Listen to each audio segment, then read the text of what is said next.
Chat, can I get some woos? Can I get some woos? We're going to spin the wheel. This is Mystery Giz Day. We have no idea what album we are going to react to, but what we do know is that the YouTuberooskis and the Twitcherooskis all contributed to this here list. What's going to happen is I'm going to hit spin. The wheel will then spin. It will land on an album. I have no idea what album that is going to be. Chat has no idea what album it's going to be, but it's going to be from King Gizzard and the Lizard Wizard, and we're going to listen to it. Guys, we are about to react to the album.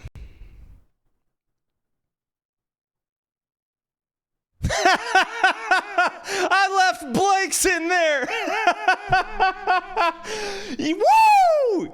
All right, guys. That's a good day. All right. How did I do that? It landed there. All right. I am everybody's odds got a little bit better. Okay. Guys, we're gonna roll it again. Here we go. All right, guys, this is where the money comes to it. We are going to be reacting to Satanic Slumber Party number 2, or part 2. Satanic Slumber Party part 2. All right, let's pull up Spotify. Satanic Slumber Party part 2. Okay. It's just a song? It's just a song?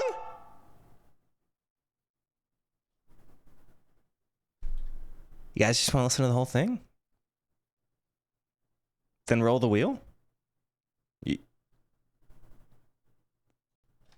guys feeling like you want to do that? And then we'll do the reaction. So we still don't know the album yet. Okay, because Satanic Slumber Party number 2, Midnight in Sodom. Is this what I'm supposed to be? Is this the one? This is the correct one? This is the one? If this is the one, I'm gonna hit play. Chat, is it the one?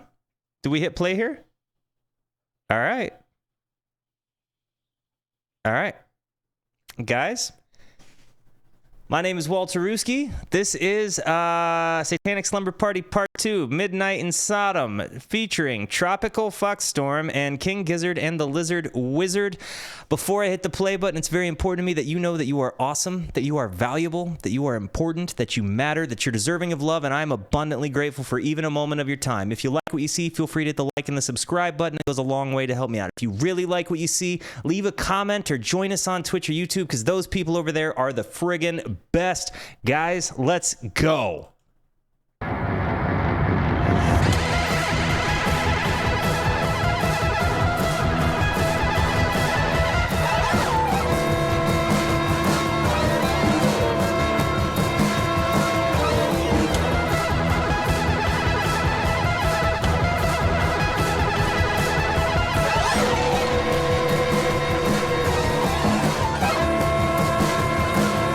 It's midnight in Sodom, the widows of Balaam, the banshees, Pazuzu, the Necro, the Butcher, Lamia, Pandora, Barbatos, Gamora, Medusa, Gravavac, the Reekers of Havoc. Guys, you know what this reminds me of? It kind of reminds me of if like they put the Viagra Boys with Giz and then made like a whole bunch of Sonic Youth noise rock sounds, but did it Gizzy.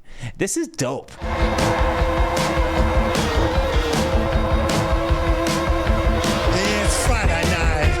Folks are out. Satanic Slumber Party's what I'm talking about. So if you're craving something graven or pagan, you're scored. Just bring your toothbrush and your Ouija board. Wow! I hear something. It's not nothing. I call Fury, but she's fucking losing me. I heard from Steph, so I go outside to see.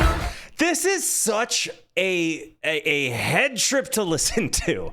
I don't even know how to conceptualize the sounds I'm hearing, because they're coming in many. I love how dynamic and all over the place this feels, though. And again, like going from the male vocal to the female vocal has been a lot of fun. This is definitely like a different kind of vibe. I hear something. It's not nothing. I call feeling, but she's fucking losing me. I heard footsteps, so I go outside to see. The lights pick up, lightning flashes in the sky. Stand up all day, I try to breathe and exercise. Is it Satan or is it TP in disguise? How I've got them looking straight into my eye. Is this romance or am I gonna fucking die?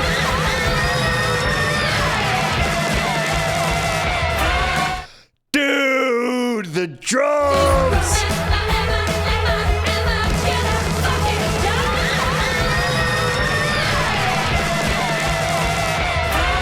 What is that?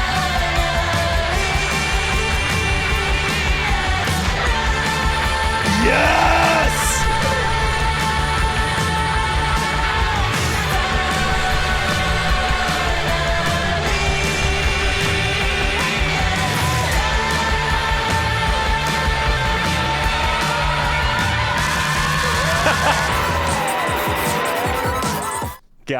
Guys, that part right there, the guitar wailing, everything, I just, this was so good.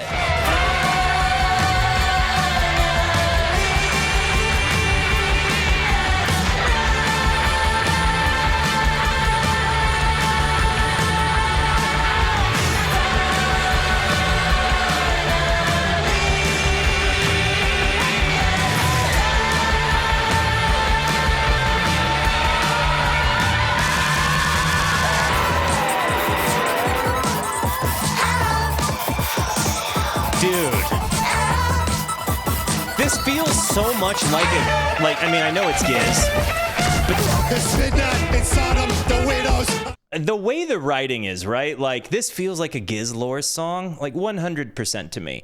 But then there's the instrumentation. And I had this thought earlier today as I was kind of, reading through the YouTube comments, wondering what album I would strike on. I had this thought today that a lot of bands, it can be said that so-and-so sounds like so-and-so.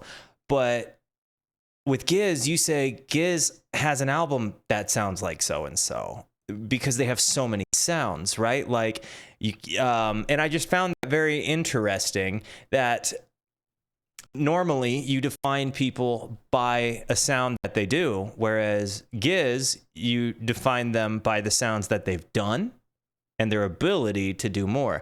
It's very interesting, and I feel like this song is really kind of nailing that mark home to me. Balaam, the Banshees, Pasusa, the Necro, the Butcher, Lamia, Pandora, Barbatos, Gomorrah, Methusa, Trevavac, the Reekers of Halak. Dude, TFS goes hard. It's Friday night, the power's out. Satanic Slumber Party's what I'm talking about. So say goodbye to heaven, say hello to hell.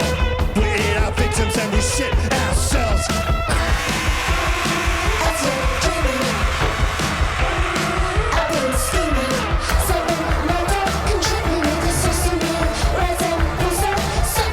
These 8-bit noises I'm hearing are especially captivating to the sound. It's really, really bonkers good.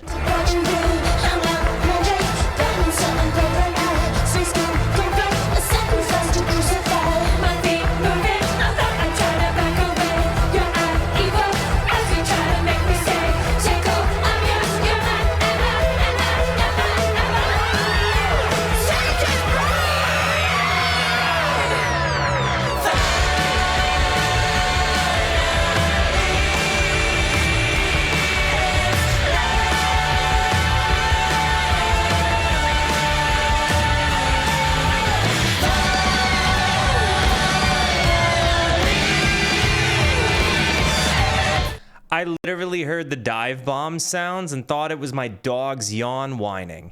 I literally looked over at them a moment ago thinking like, oh, that's a big cute yawn, Bubba.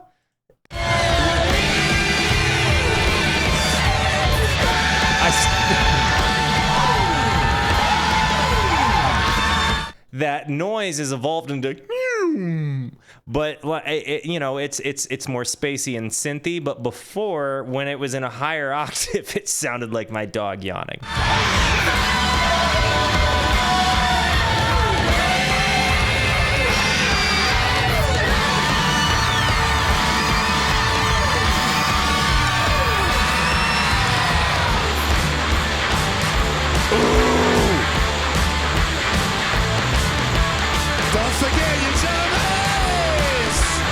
Don't forget your jammies! I love that lyric. The way this guy's voice is just so big and cool.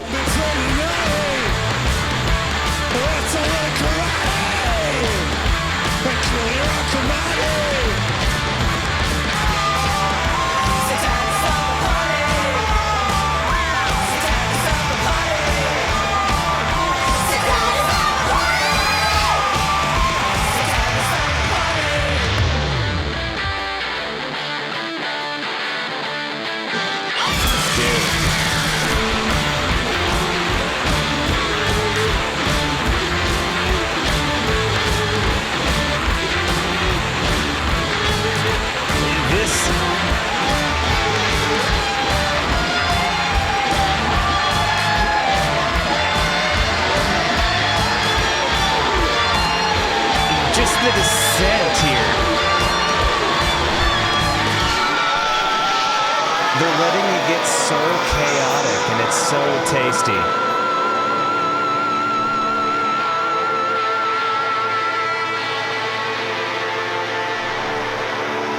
So much noise.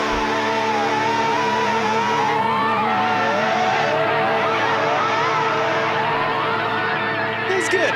We liked this. Guys, you know what I think it's time for? Let's spin the wheel while she closes out, because this song was dope. Here we go.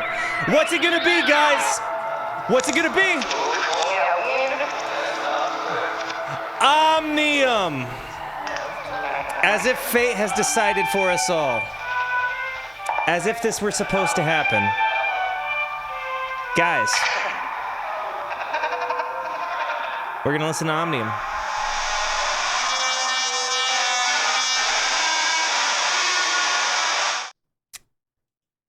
That song was super good. Hang on. There we go. Bingo. Okay. Yeah.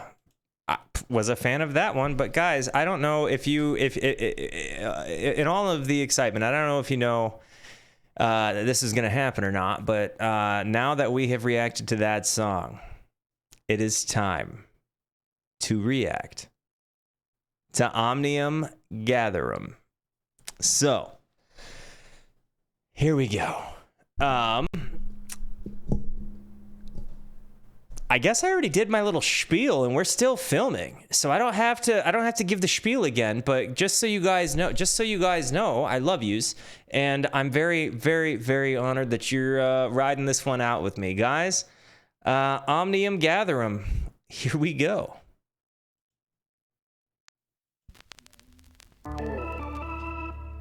We're doing it. I'm ready. Top GizCon. That's Ambi.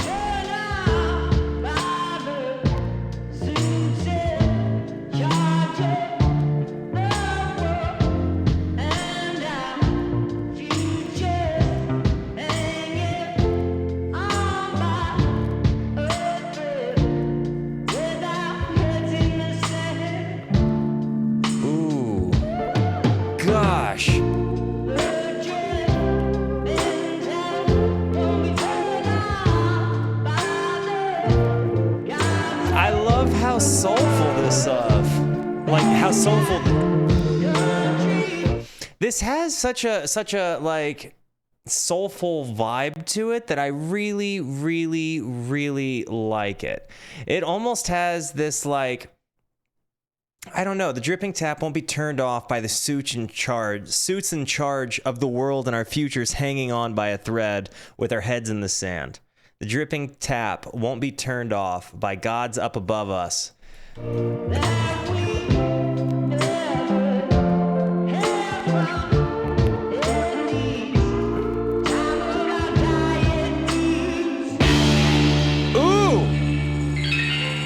Get ready, guys. Get ready, guys.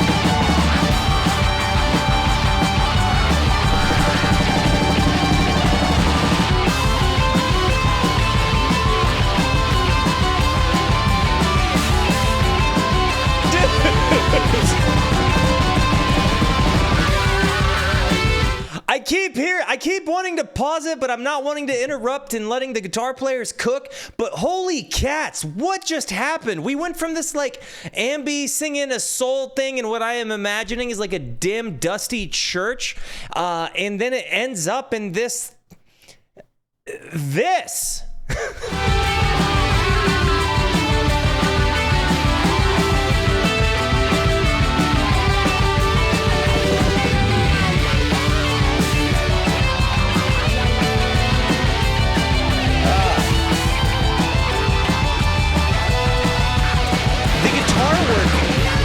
The drums.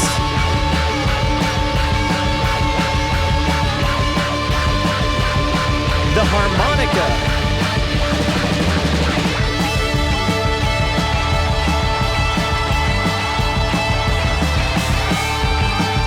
The guitar panning.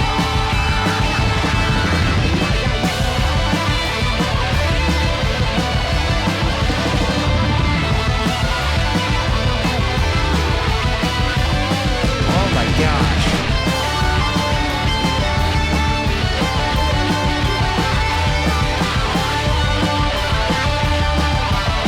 You remember that time earlier where I was like, get ready, guys, get ready, guys, get ready, guys. I didn't think we were going to get just mega amount of time of riffies.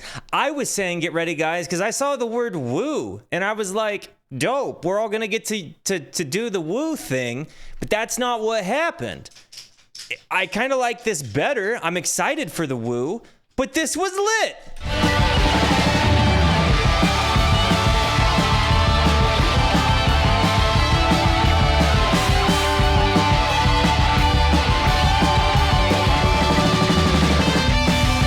Dude.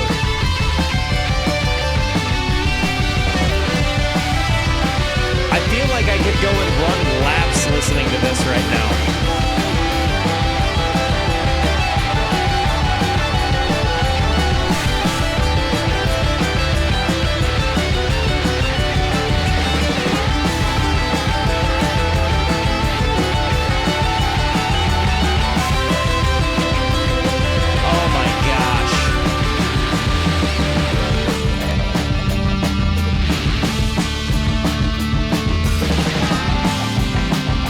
I feel like I've got a carrot on a stick with the woo just right there. Like, this isn't a clef note. This is a carrot on a stick for, as we chase the woo is what's going on here.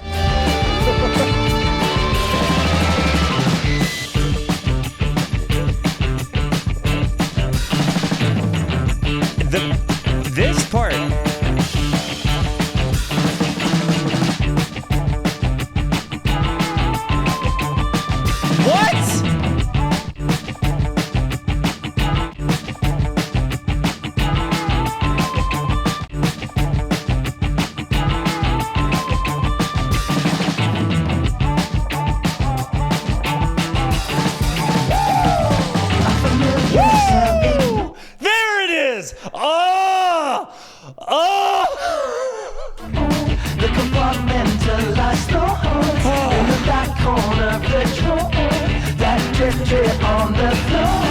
We really got woo-balled there.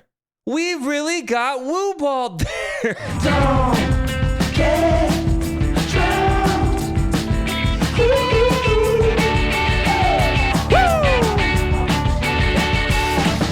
Keep that sound.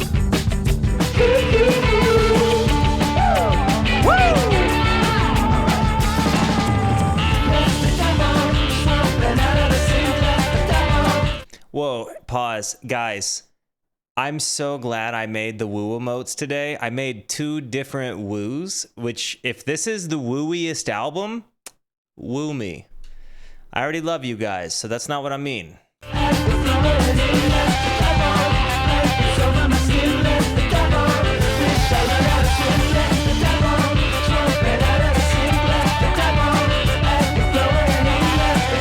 This part is very Grateful Dead to me.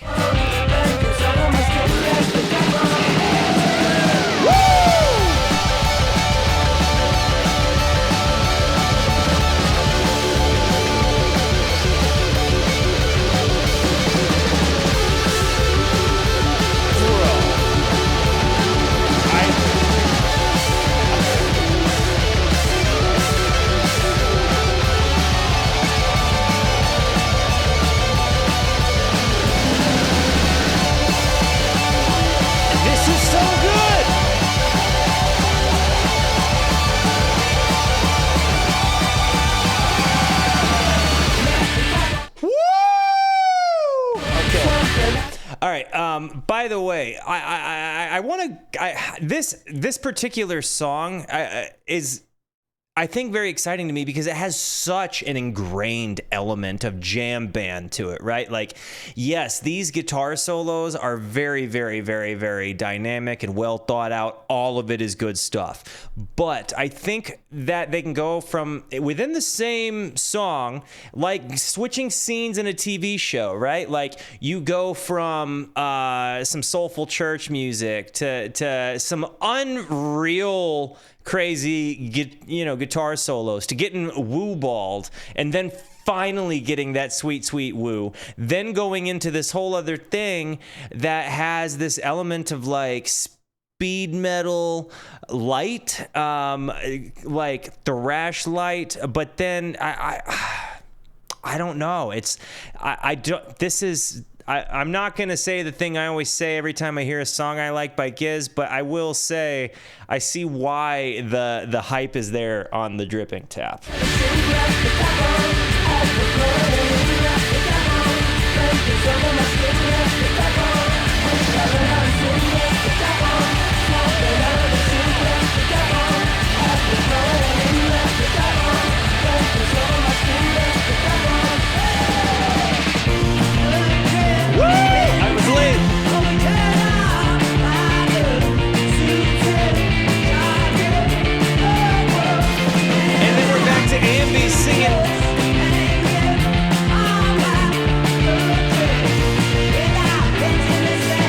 I love this part.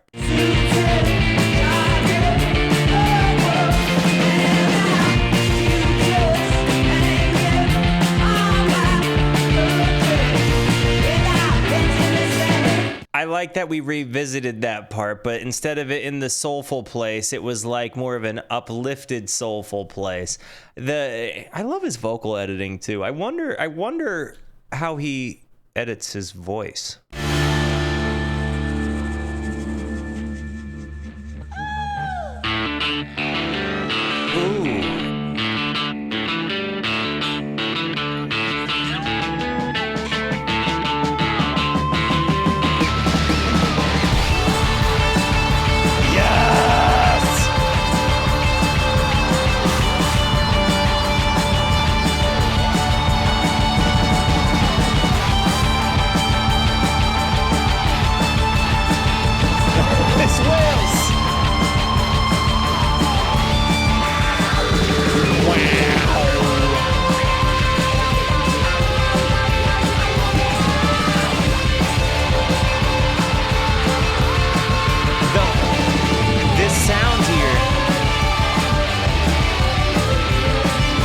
For sure.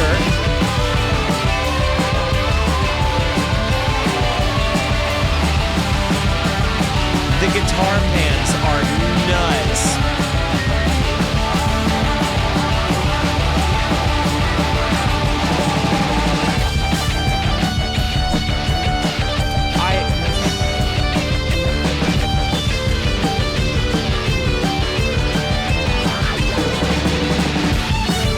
Every time I start picking out a guitar part, right? Like I'm sitting here, like literally closing my eyes, trying hard to focus on all of the different parts I'm hearing. What's nuts is like, so I'll finally catch on to one and I'll be like, okay, I feel like I'm hearing like Stu's Samurai right now. But then it'll change and my ear will catch something like I'll hear like a crybaby or a wah pedal, and then I'm like all of a sudden there wondering what's going. It's wah, wah, wah, wah, wah, wah, wah. There are so many different things that every time I start focusing on something, I like trying to be like, okay, which guy's playing which part? It changes. It's unreal. And again, when you hear that all of them are like standing out individually and not getting in the way of one another, it takes a lot to do that.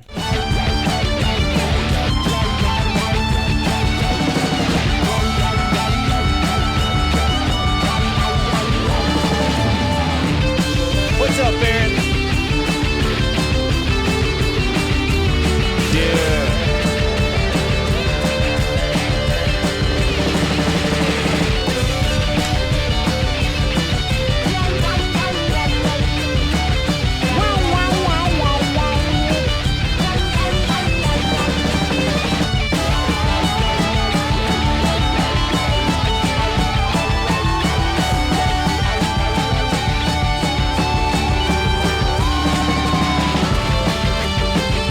This has got to be a song that they do like live, right?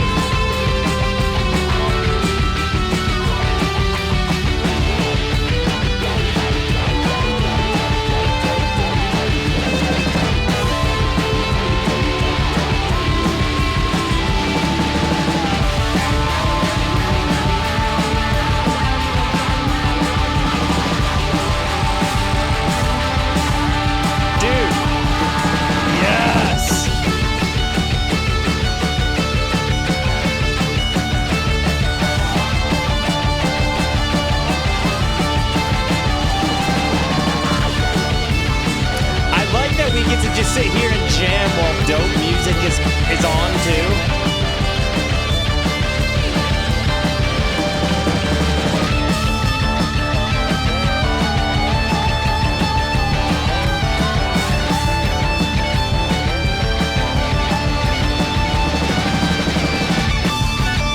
Oh, guitar minis!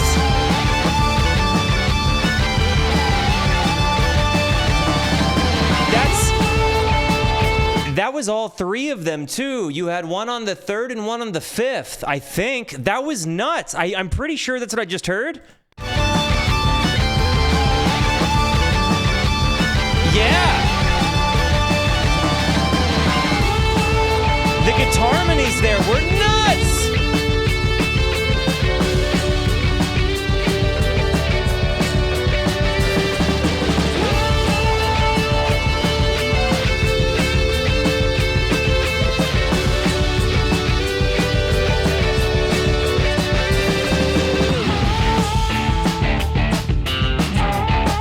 Now we're swampy.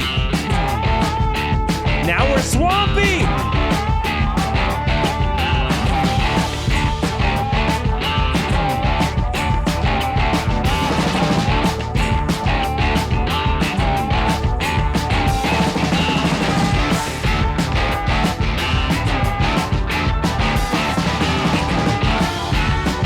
This is a song you do just for the fun of like playing music and being virtuous, you know?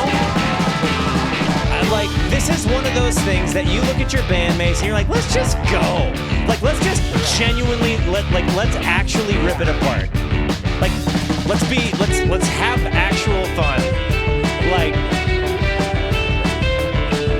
and there's such an element of, like, the Allman Brothers, of the Grateful Dead, of, like, some thrash elements, but, like, major key thrash.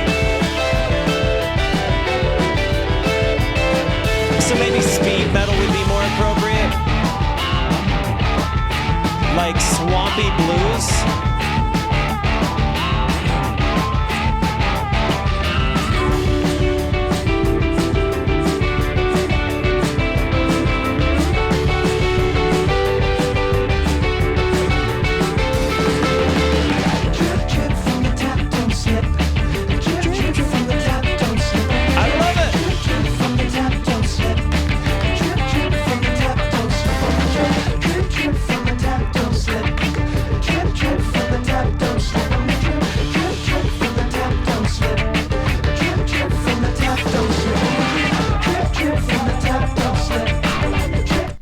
You know, there was that thing going around on all of the social medias about like the drizzle guys. I feel like Giz guys are like drip guys, and like I kind of like that better. We should come up with ironic ways to be drip guys. From the top, don't slip on the drip.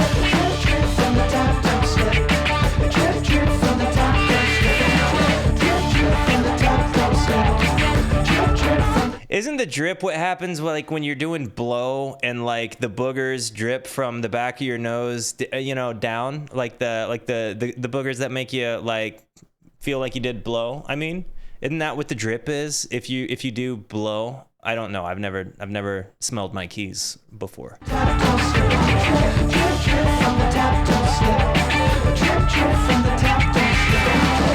I mean, in this case, maybe that's not what they're talking about. I think they're talking about maybe like a keg.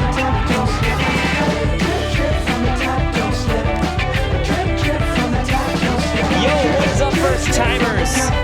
By the way.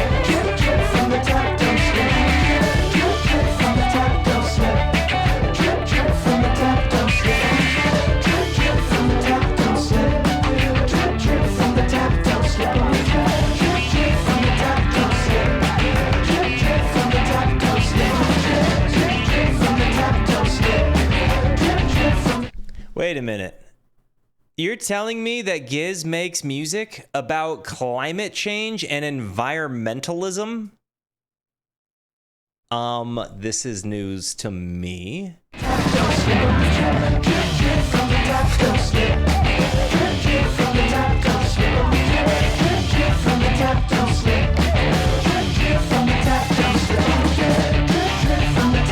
word trip is forever changed to me now.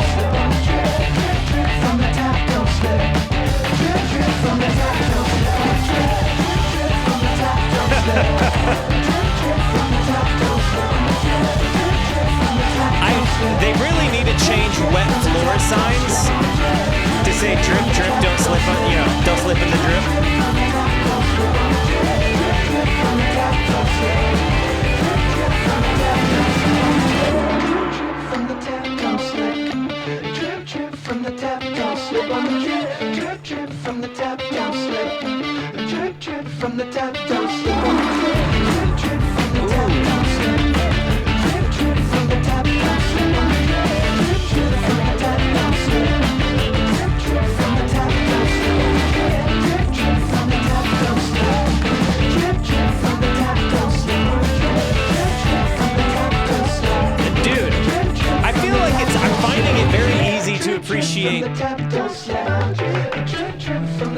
No, let's go ahead and give kudos to bass player right now.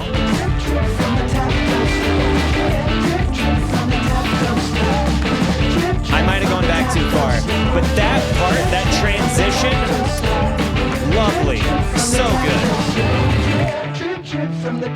Right here.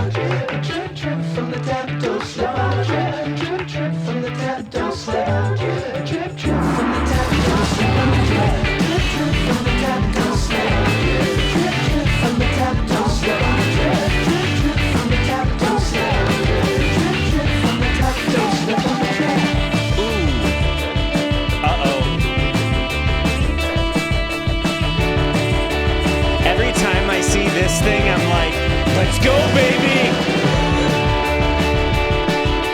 Like, I know what this means.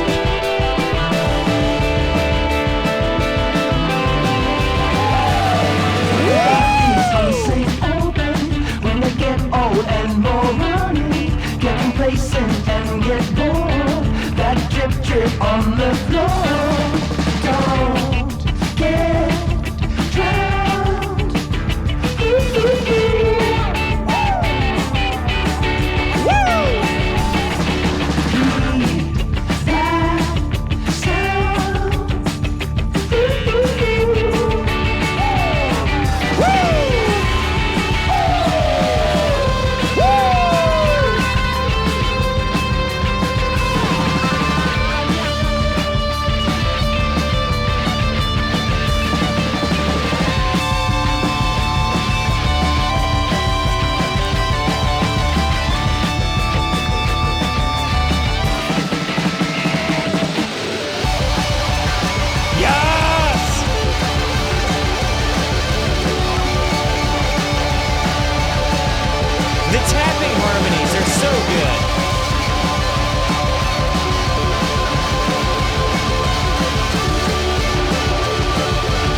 harmonica's soaring too. The tapping guitars here, though.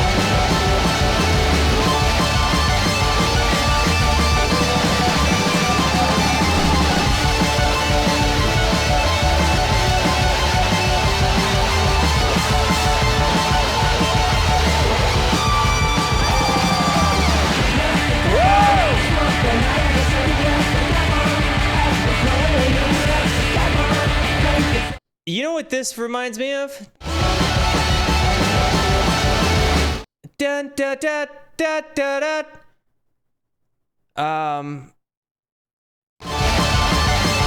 What's it?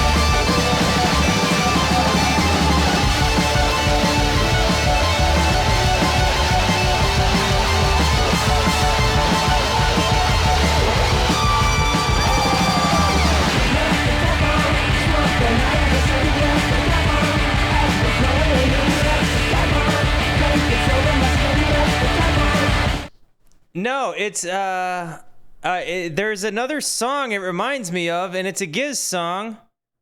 But I can't think of the part other than the one we just listened to.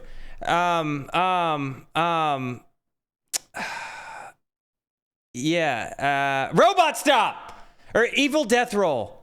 Evil Bop bop bop bop bop bop. What does that sound more like to you? I think it was Robot Stop. Fuck shit up.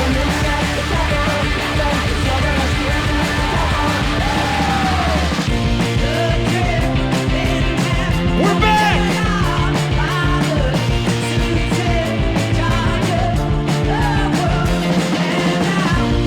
Thank you. Thank you. I love this chorus.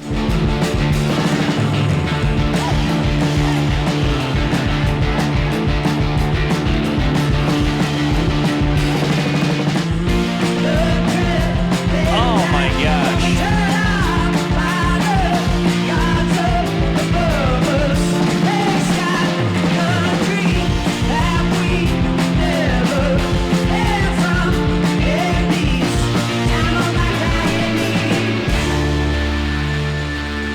I'm pausing before the end, and I'm going to go back a few seconds just in case there is a transition here that I need to be considerate of. Guys, I am here to say that in my opinion, in my experience thus far, this was the single most virtuous piece of guitar work that I have heard Giz done together. Or do together, not done together.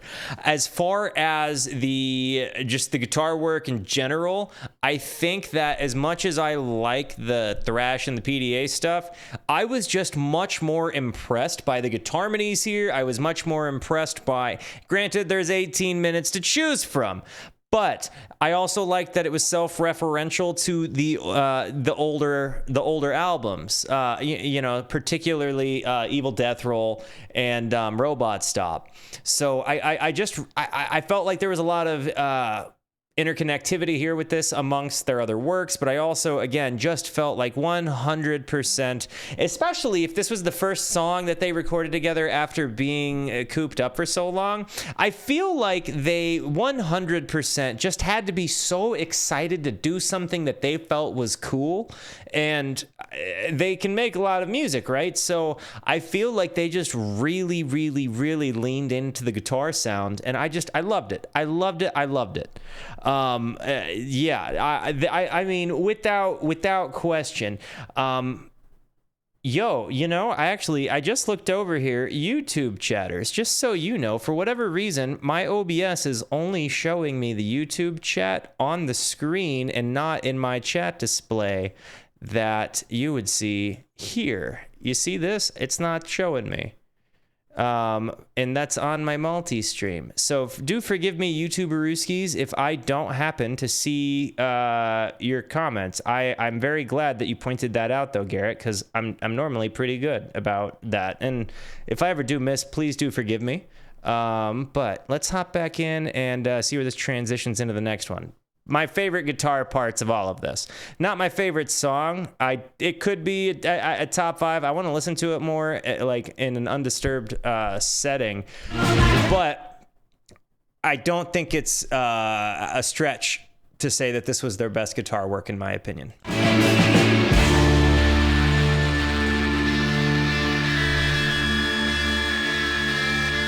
Why is chat doing that?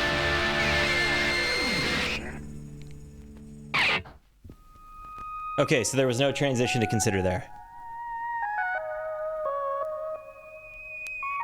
Ooh.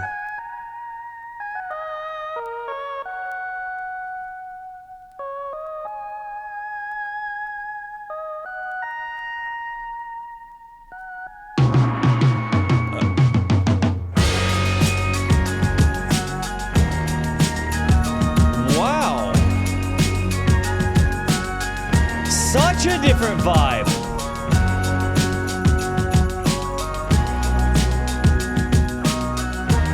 Okay, YouTube, chat's fixed now. Did you notice the vinyl crackle? Look past the dying tree. Dude, so I do want to say I'm so glad that the chat got fixed. But anyway, no, the way that this happened, like going from that mega guitar sound to this like synth patty, you know, kind of sound, like just a very, very, very kind of like bit thing. Yeah, bit groover, then, This is so good. This whole LP is a direct recording from a vinyl test pressing. That sound. Dun-dun-dun-dun-dun. Just Tame Impala look better.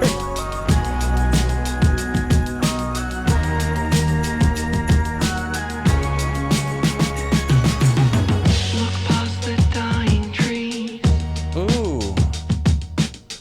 Beyond waterless seas. Yes, this song.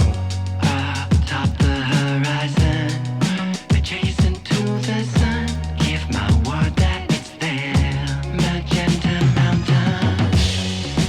What do you mean? I'm insanely happy hearing this. Life must be a dream, living fantasy, disappeared in hot air. Magenta Mountain. The synths are awesome. The bass is carrying this thing. But I think what I'm kind of liking about this is like just how dreamy this feels, right? Like there is this incredibly like kind of melancholic feeling to the dream too. Look past the dying trees, beyond waterless seas, atop the horizon, adjacent to the sun. Imagery work on point, Stu. Give my word that it's there. Magenta Mountain. What do you mean you can't see it? Life must be a dream, a living fantasy, disappeared in the hot air. Magenta Mountain. I don't believe you. Your eyes deceive you. This is like, it is wonderfully dreamy. And again, this is so who wrote this one? Because I feel like I just might have given Stu credit where he didn't deserve it based on chat. But I think the lyricism here, as far as just the imagery used, has got me really captivated. Magenta Mountain. Stu wrote it. I don't believe you. Your eyes deceive you. The Gorillaz vibe is what I'm getting, and that's, I think, what's moving, because they've been one of my all-time favorites since I was like 14.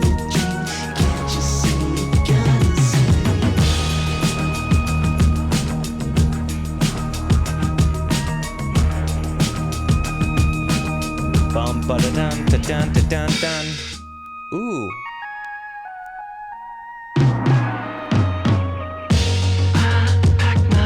It kind of reminded me. That part kind of reminded me a little bit of Catching Smoke. That.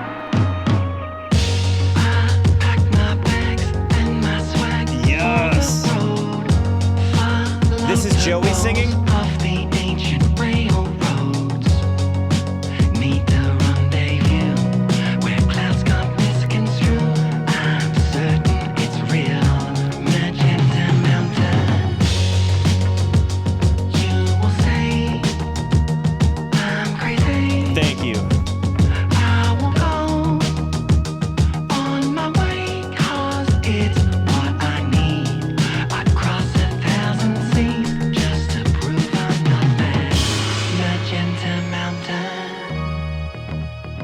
I think I'm finding myself enjoying this so much because, again, it does have a Gorillaz kind of vibe to it. It's a synth sound that's very, very, very unique. Again, it kind of gives me a little bit of like an Asian like anime kind of sound a little bit. But I think that again, just how I can't get over how dreamy this is. Like, I feel like this song was written in Technicolor and synthwave. You know?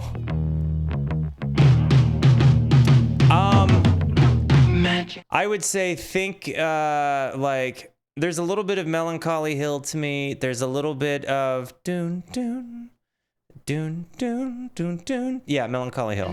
Mountain.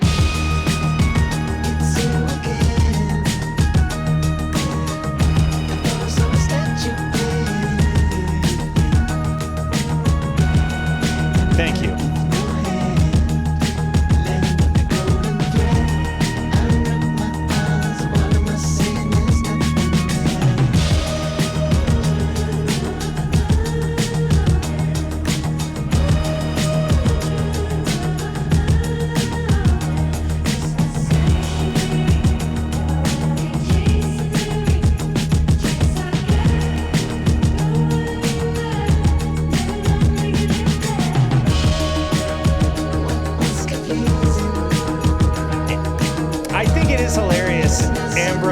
Has the voice that sticks out the most.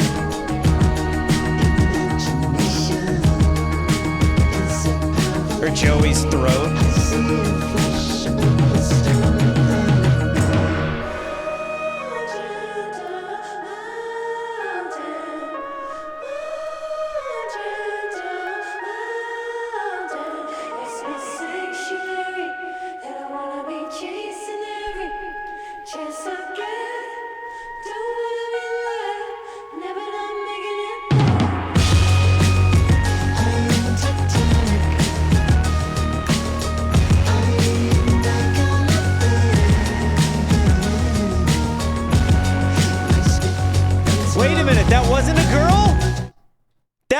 Was it a girl?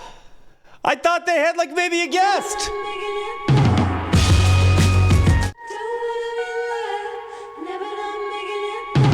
So I knew that there was some Ambrose there, but like that part I actually did think there was a girl.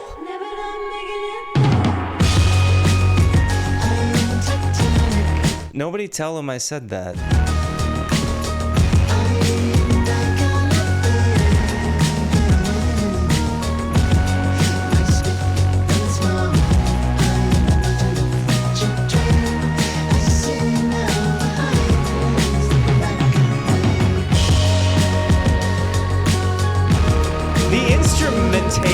This sound,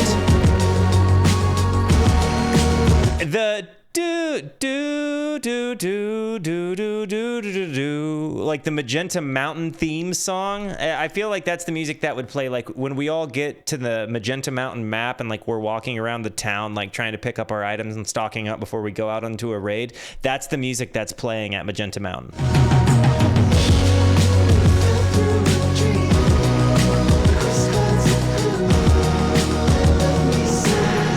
Thank you, Skylight. I feel better.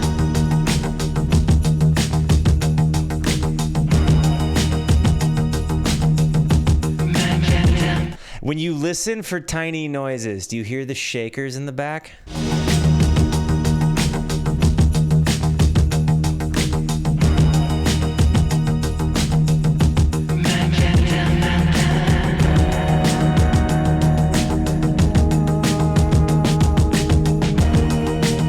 I think he's mine too.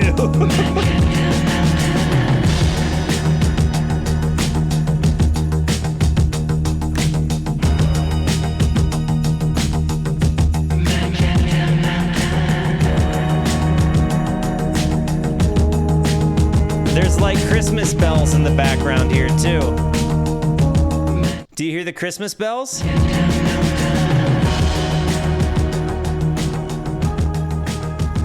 Bells are gone.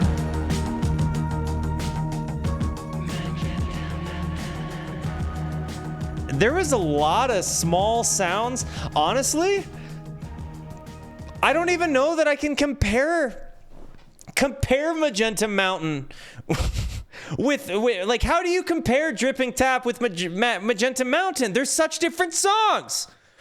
I don't know. I liked them both a lot.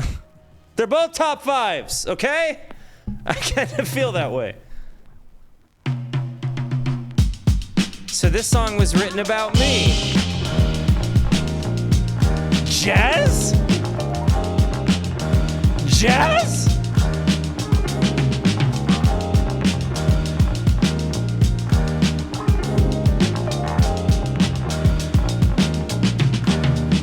All right, so I'm gonna be honest, okay? I'm not just saying this, but if I get a little teary or emotional, I don't know why. I think it's the bombastic nature of jazz, but sometimes I get a little teary-eyed. So if that happens, just roll with it.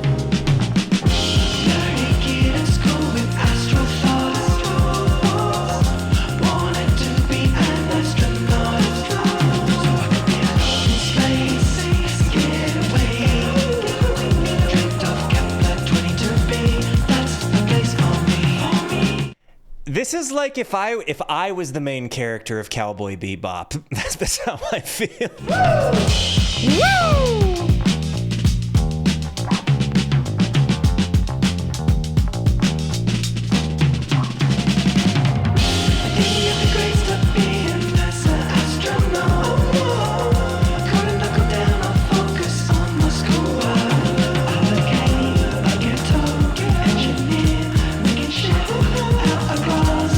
Very honest song.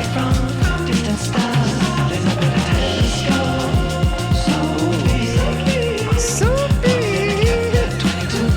Who did the background vocals for this? Who gave him the background so big? Because I loved it. Woo!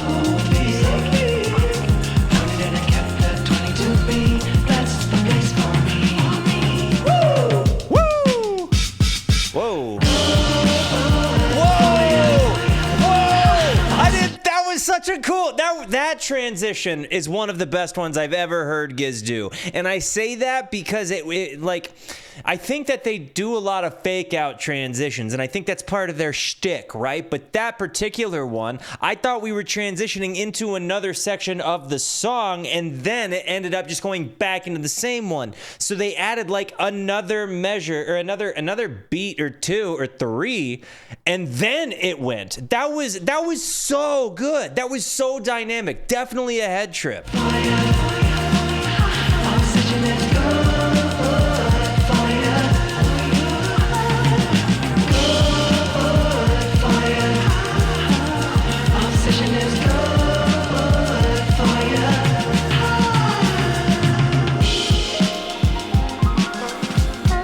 The bombastic piano.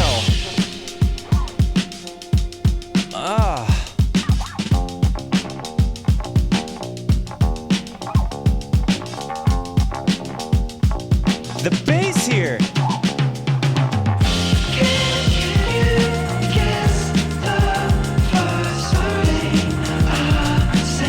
The bass line, I think, there was special because they literally kind of like it was like they took a microphone and put it outside of a cab, or like recorded if somebody played a bass on like a really kind of terrible amplifier with their cell phone, and then they put it there. But they put a lot of like highs in the bass, so it had that sound. That was nuts.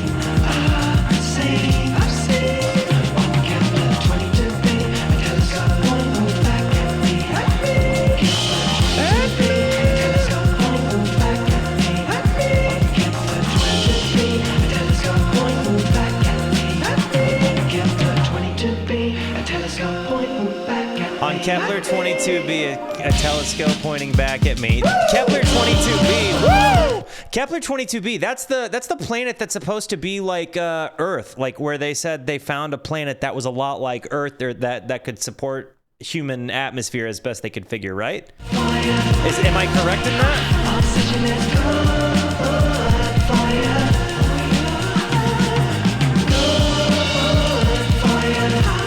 Like, I think that he is pointing it at Kepler 22b, where they think that other life could be, and he sees a telescope pointing back. And if that's the whole point of the Kepler is a satellite, gotcha. I thought I was on the right track there. I could be wrong, but I thought Kepler 22b was the system that they said could inhabit human life as best they figure. So in my brain, I was imagining some guy looking out and then seeing another person on the other end on Kepler looking back. That was where my brain envisioned the song. If I am wrong, correct me. Obsession is good for you.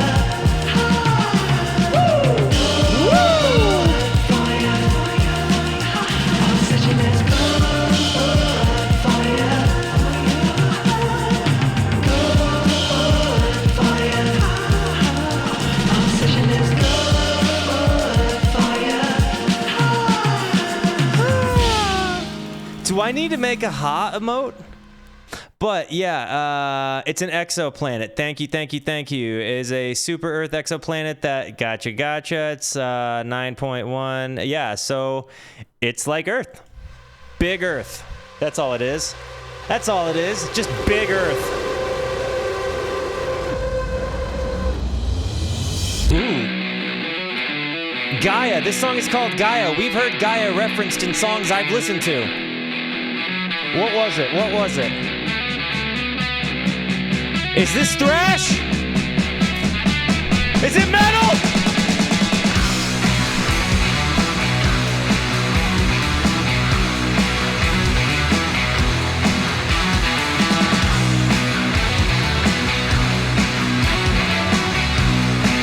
Yes! The double chug.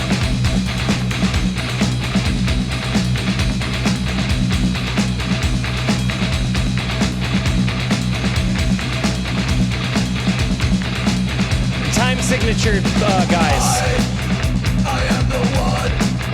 I am the none. I am nobody. This is all over the place. I am God. I am you. I am me. I am Gaia.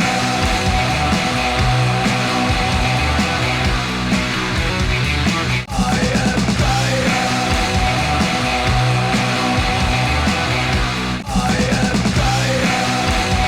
I love Stu's metal voice, dude. I love Stu's metal voice. Like, I like his high-pitched voice, I think, the most, like the iron lung. Hey, yeah. But I think I am Gaia. That those two voices can come out of him is nuts. Like, both noises come out of that man's face. Nuts. I am Gaia.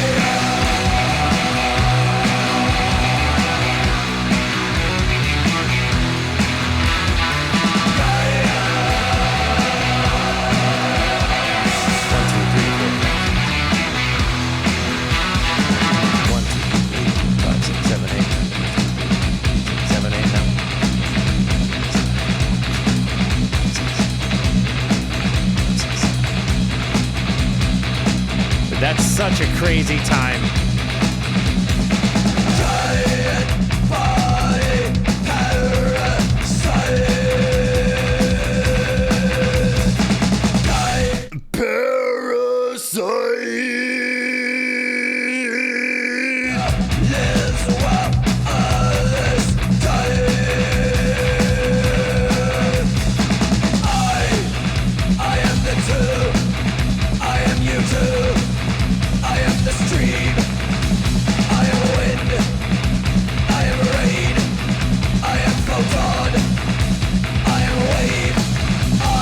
This is nuts.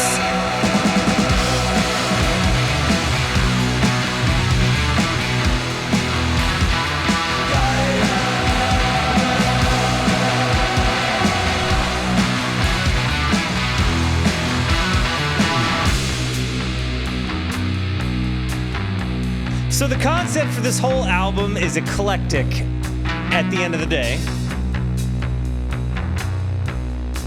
And they've visited like all of the things I've heard them do before.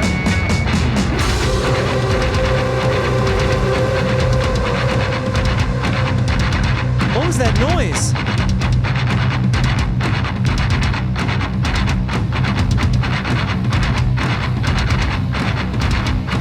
Wow. Gaia sees, Gaia breathes, Gaia's needs, incomplete. Gaia bequeaths, The tom work here. Gaia dies, no one sees.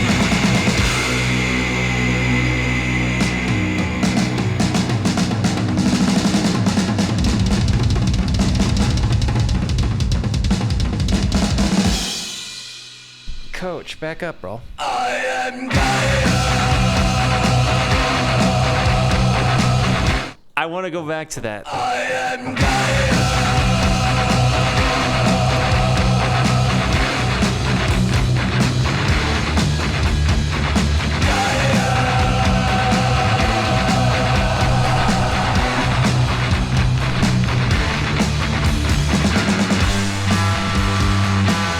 Oh, whoa.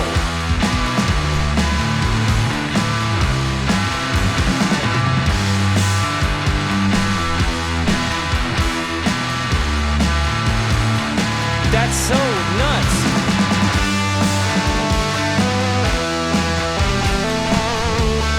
Kind of reminds me of like the end of a Foo Fighters song now.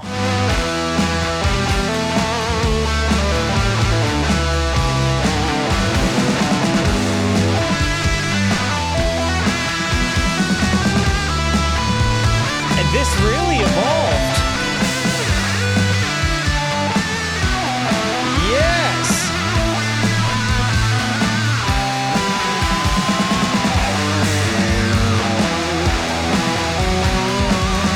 I love that we ascended to a major key here. Never mind.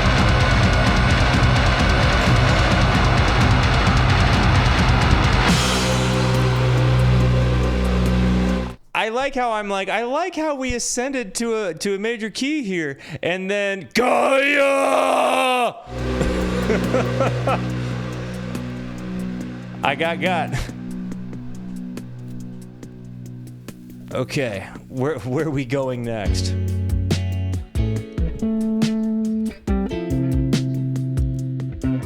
Oh, baby.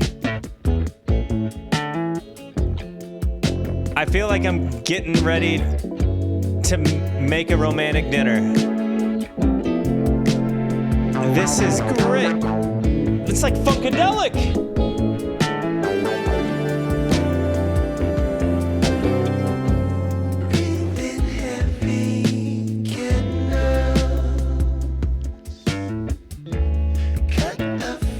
Oh, man.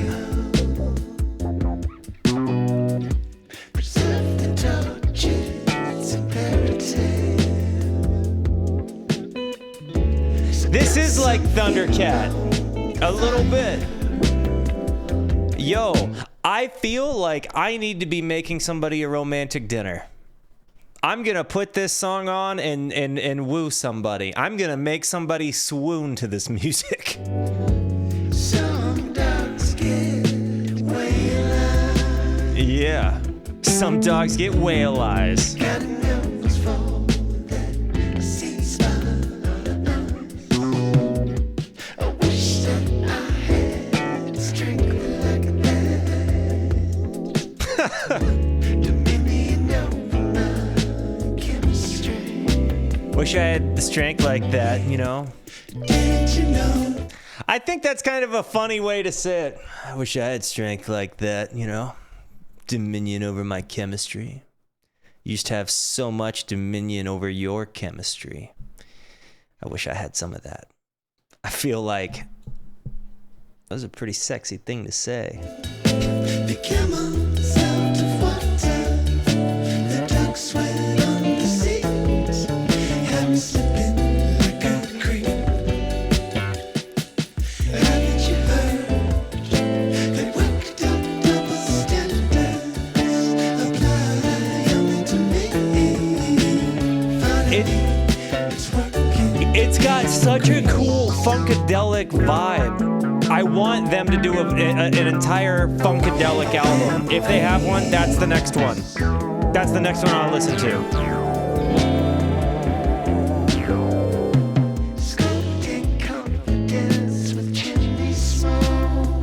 Okay, okay.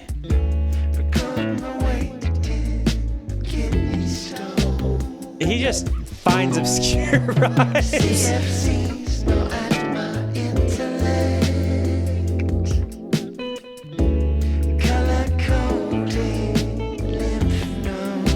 Color coding lymph nodes. Anthropomorphize everything.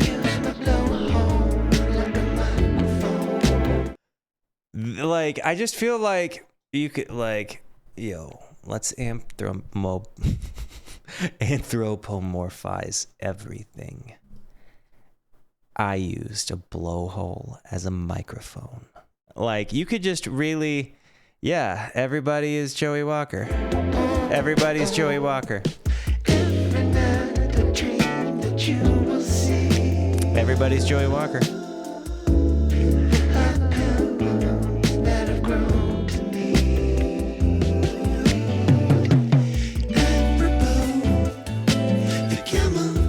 I think what we call his writing style is postmodern.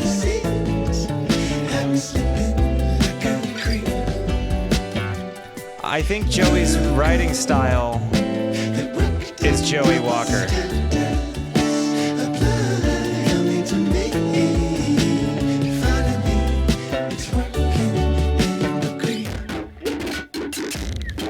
Whoa. This evolved?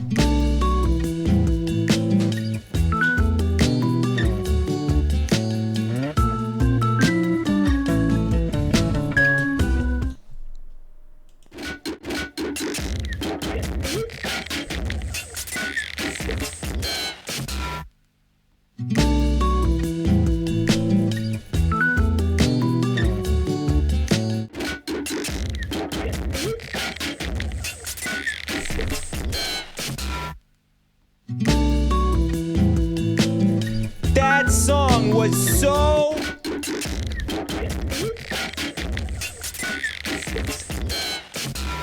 What was that sound?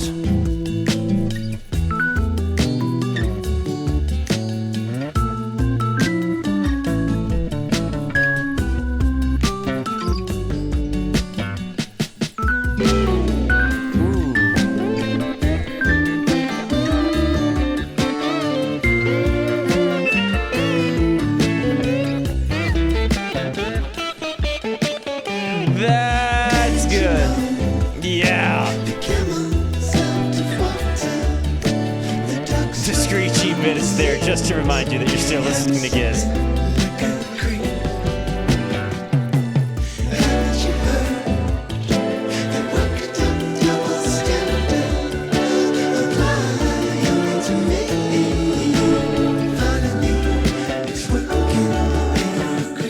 Hang on. We're not letting that song slide by without addressing the last lyric here. It's so important to me. Haven't you heard? They worked out double standards only apply to me. Finally, it's working. Ambergris. That was amazing. That was amazing. I really feel like I actually just need this in my life. And I am sending this out in a corporate email tomorrow. Here we go. I love that song. That song was dope. Sadie Sorceress. Let's go, baby. Ooh.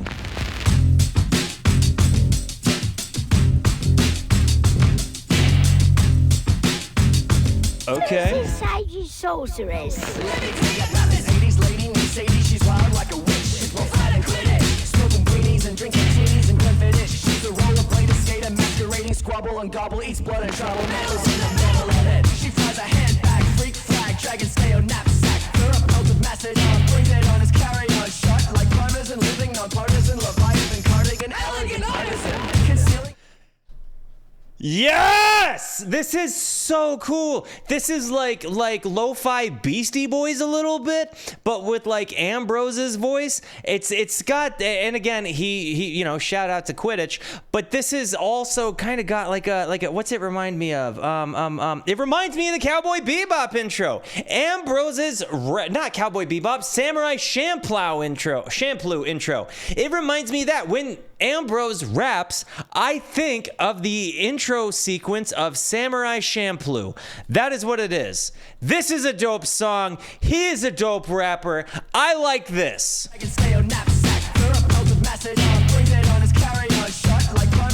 Then I'm stupid. Stu's rapping here. Then maybe it's just Giz rap that reminds me of it.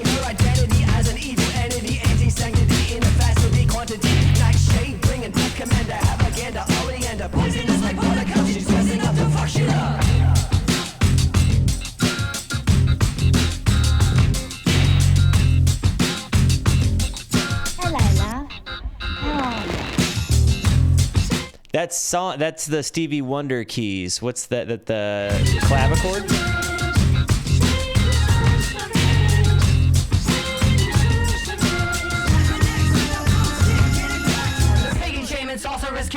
There he is.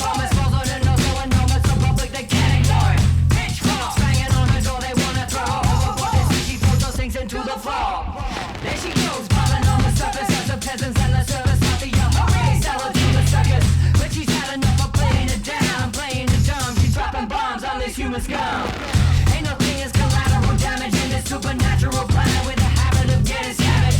Biggest sacrifices for the paradise of perdition, the trials of tribulations for the forbidden religion. Clavinet, thank you.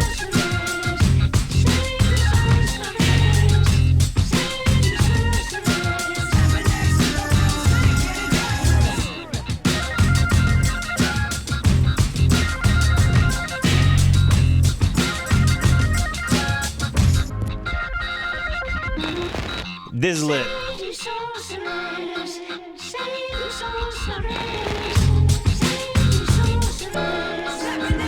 This is very Gorillaz influenced. It's the same as intro. It's got the drum sound of Clint Eastwood.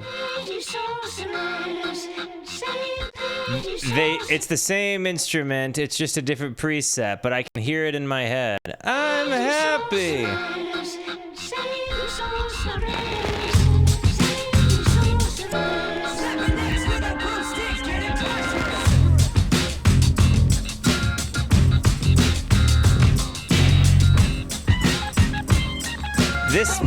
This piano is amazing. Is this facts? Zaxxon's comment? Did she really help out with summoning to heal a monster? Do we think so here amongst our Giz community?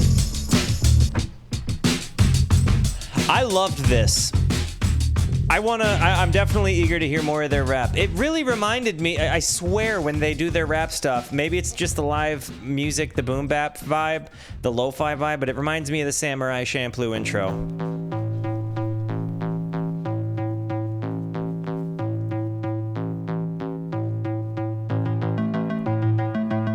Ooh. This has got a catching smoke vibe. Guys, get ready. Guys, get ready. Get him ready. Get him ready, guys. A little bit of a Baba O'Reilly.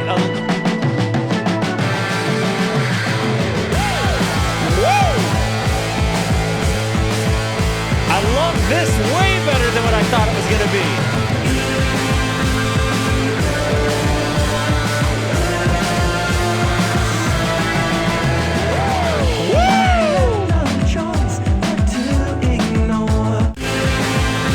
See it changing that way either.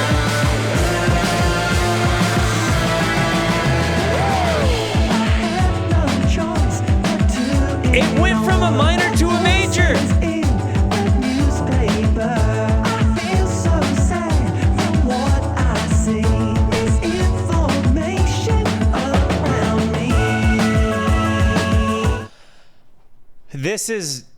That was just so crazy because, again, it definitely went from like a minor key tonality to a major key tonality. And then it had this like incredibly like far-reaching, pull you up kind of vibe. I would definitely agree with your prog scene comment there.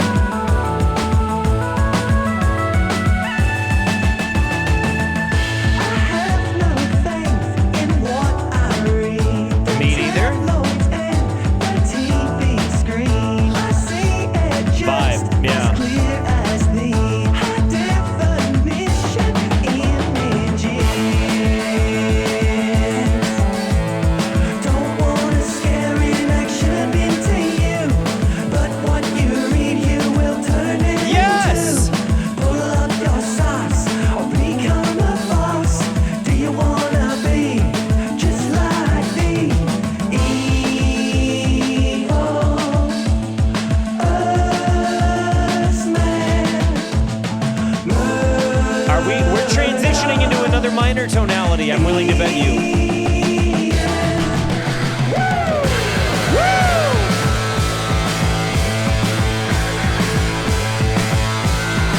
Dude.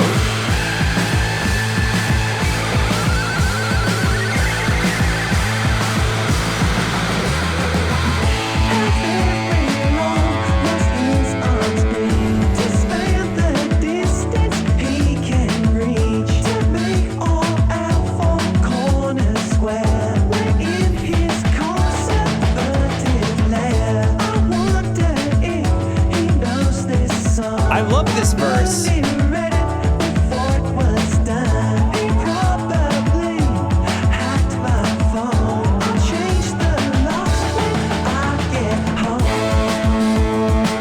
I love this sound.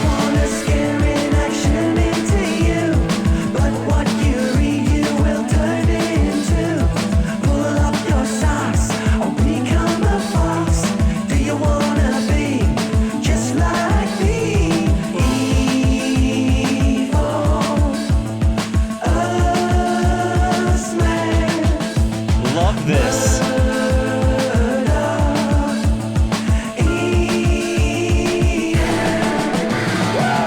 So, woo! The Murdochian thing.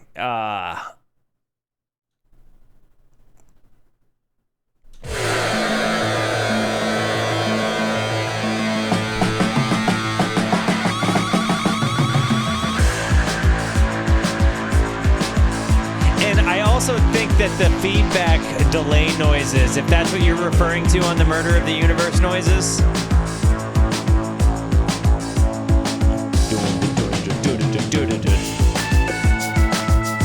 And we're back into the major tonality. This is amazing.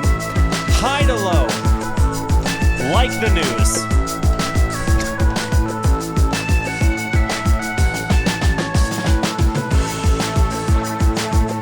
It's interesting because I think he's talking about ignoring all of those things because they're the result of this Murdochian society, or concept, or idealism.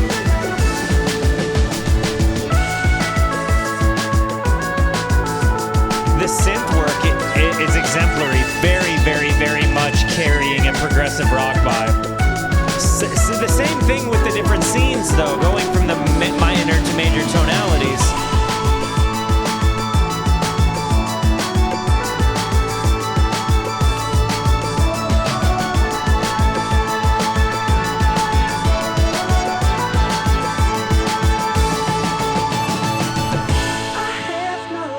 Wow, I love that.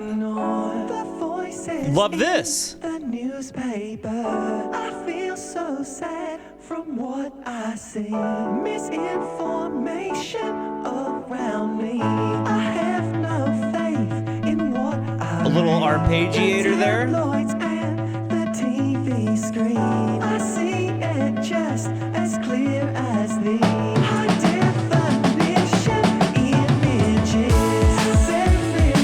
Vegemite's not political, it's a food.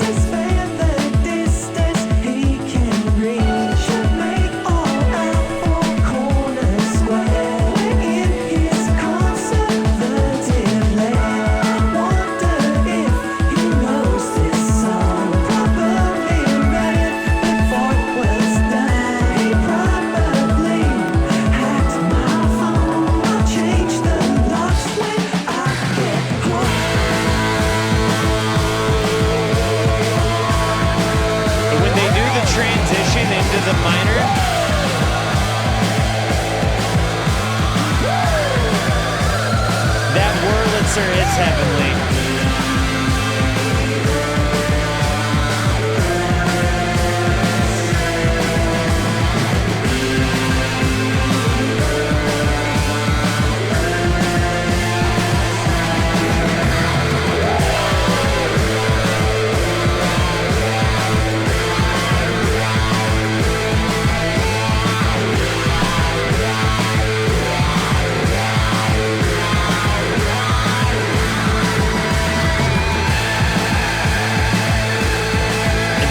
Evolved in such big ways there. I love noise. I really do.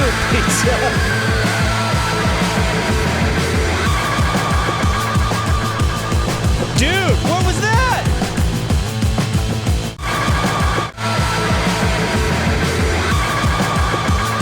That was great.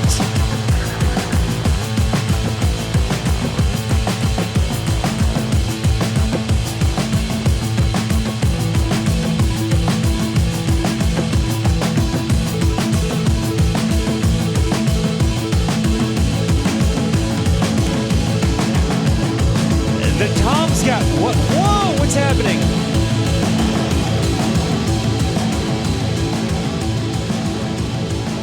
Those heavy parts are no, they're mega gnarly and dope. I don't know if it's my first Cookies song. I'm not sure. I couldn't tell you. We'd have to refer to the histories.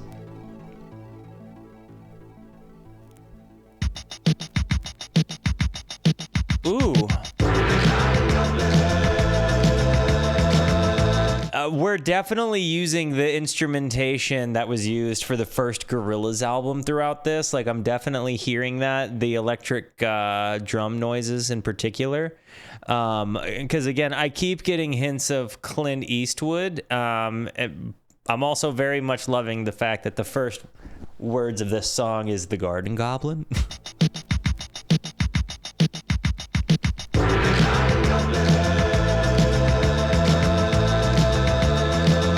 The bass line here. Isn't this the place for you? Here in the garden we're safe for now. Behind the tree, the garden goblins looking at me. I really like it. So Cookie's the one that's singing right now? Isn't this the place for you? Here in the garden we're safe. Who's singing? Behind the tree, the garden goblins looking at me. What's that expression upon his face? Doesn't it look like contempt? Doesn't he want to let the garden grow like me and you?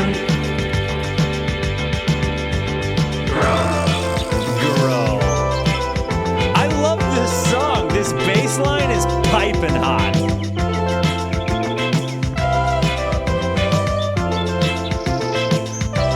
This whole song is a vibe. It also has some, like, I feel like there's a sense of microtones happening in the background. There's definitely a created dissonance here.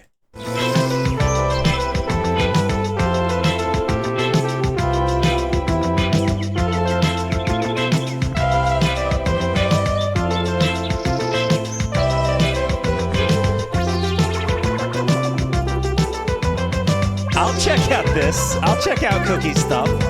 I want to check out the Murlocs as well.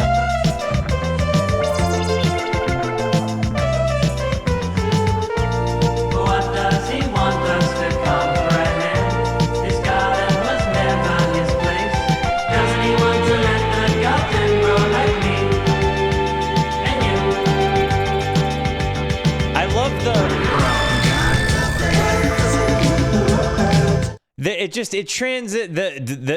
there's so many different ways it transitions. The bass line, first of all, so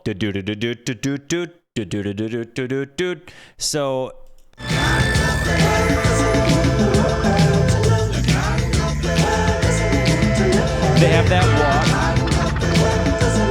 walk, but then you have this like odd pace of, of lyricism. I don't know another way to say it. I don't know. I'm captivated. I'm not meaning to fall over my words here. Thank you, Big Eddie.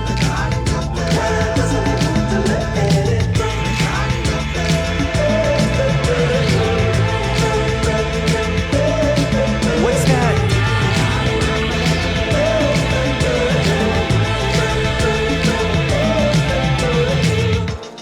Couldn't he be friendly like the nose? Wipe that smirk right off his face. And doesn't he want to let the garden grow like me and you? The timing here is lovely. Isn't this the place for you? Here in the garden we're safe for now, behind the tree. There's this artist, he's like a rapper with like, he's a rapper from Britain, like a white guy with like letters and numbers in his name, and he sings this song called Boy in Blue. Somebody look it up later, not while we're doing this, but write it down to look it up later. That's what this reminds me of a little bit. It reminds me of the guy that sings that song Boy in Blue, that is a rapper with, that starts with Y and has numbers in it. Isn't this the place for you? Cav Tight, this is, I love his voice. I love Cookie's voice. At me. I love the prog vibe to this. Like the progressive sound here. The dissonance, really just the dreamy nature of the lyrics.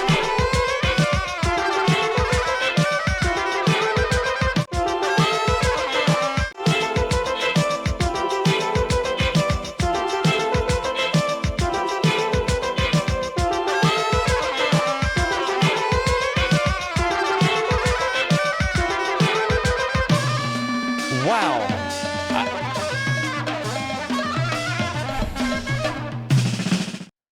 I just didn't see that last noise coming, and it really, like, I was trying to figure out in my brain what that was.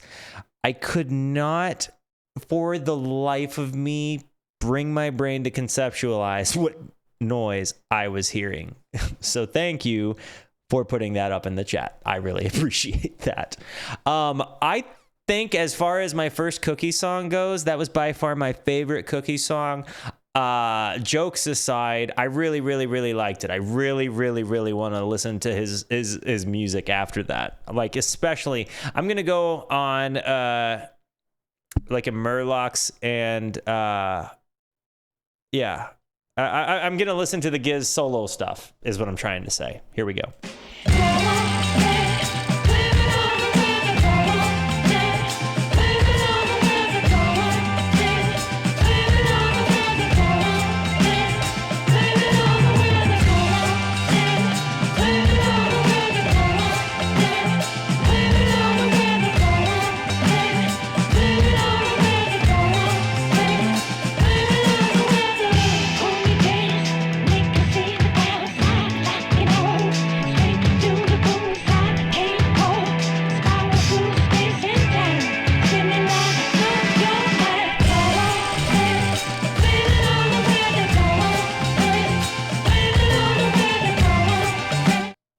I think this is pretty lit, but I'm hearing like the bass line, like go on, blame it on the weather. Yeah, like I can see how the vocals get a little bit redundant in here. Sure, I'll give that to you.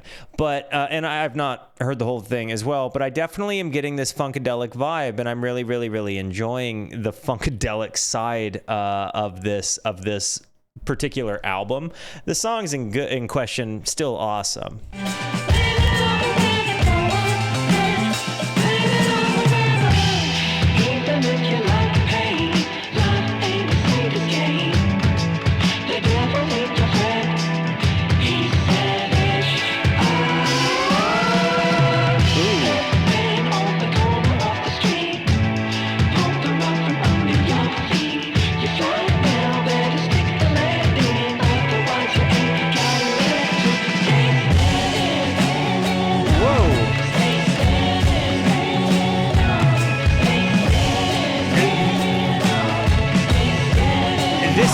not happening.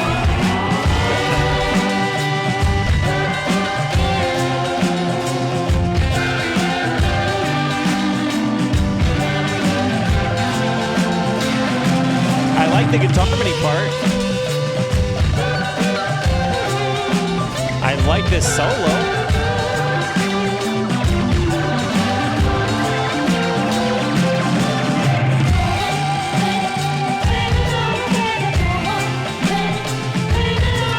Not averted to this song.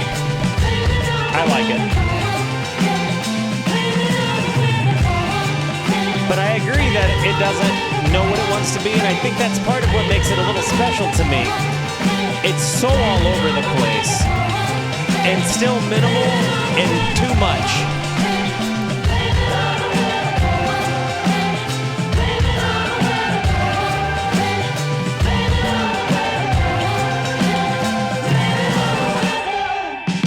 I actually did find myself enjoying this particular song. I really did feel like there was, again, a nice bass carry. I felt like the Funkadelic vibe was really, really, really wonderful. Big fan. I liked it. This reminds me of Tame Impala right out of the gate. This reminds me of Tame Impala.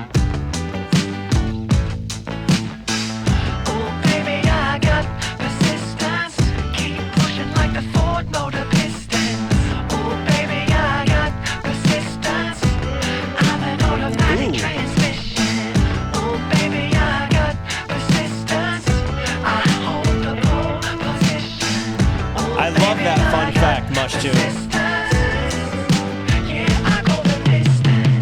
He goes for speed. Shout out to Kate.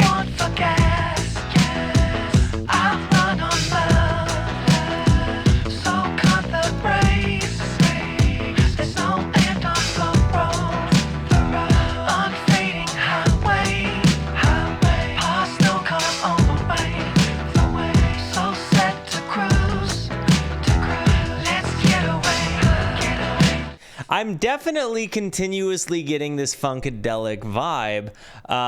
There's this repetitive bass line here, the do-do-do-do, and it kind of feels like it's the backbone here, but like I definitely feel like we have a I don't know.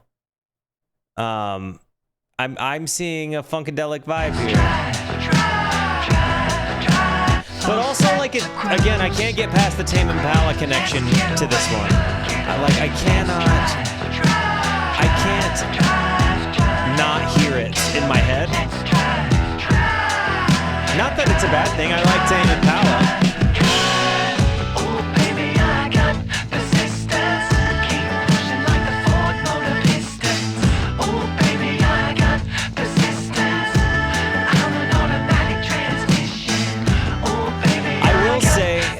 This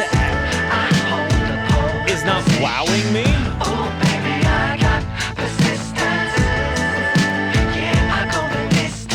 But I could get into a vibe.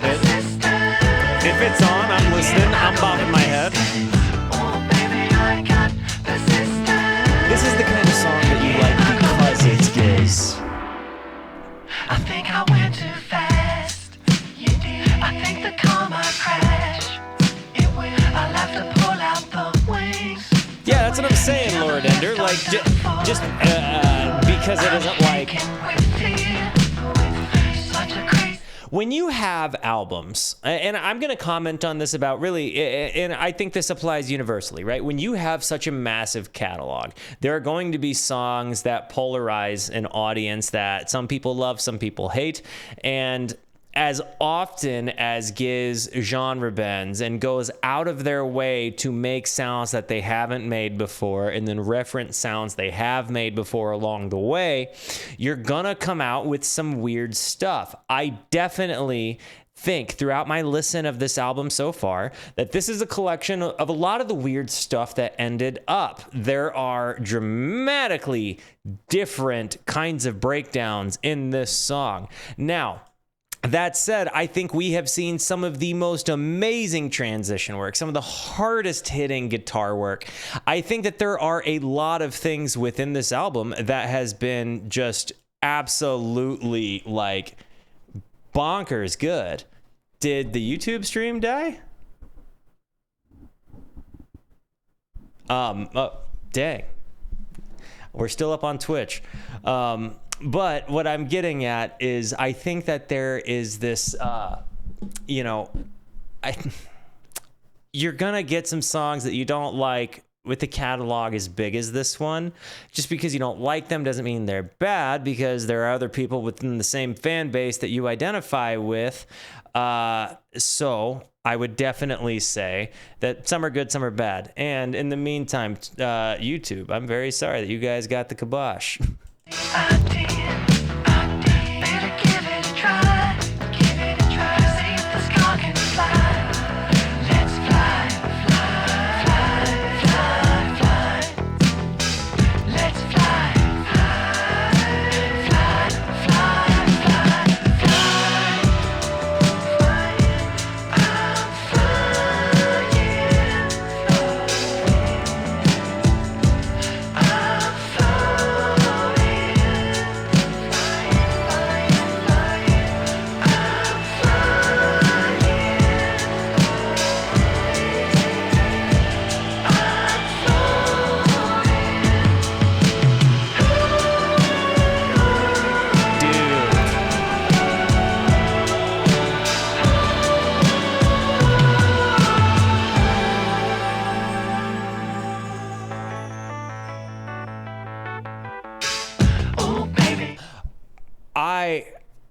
I like this. This part is a mega vibe. This is good stuff.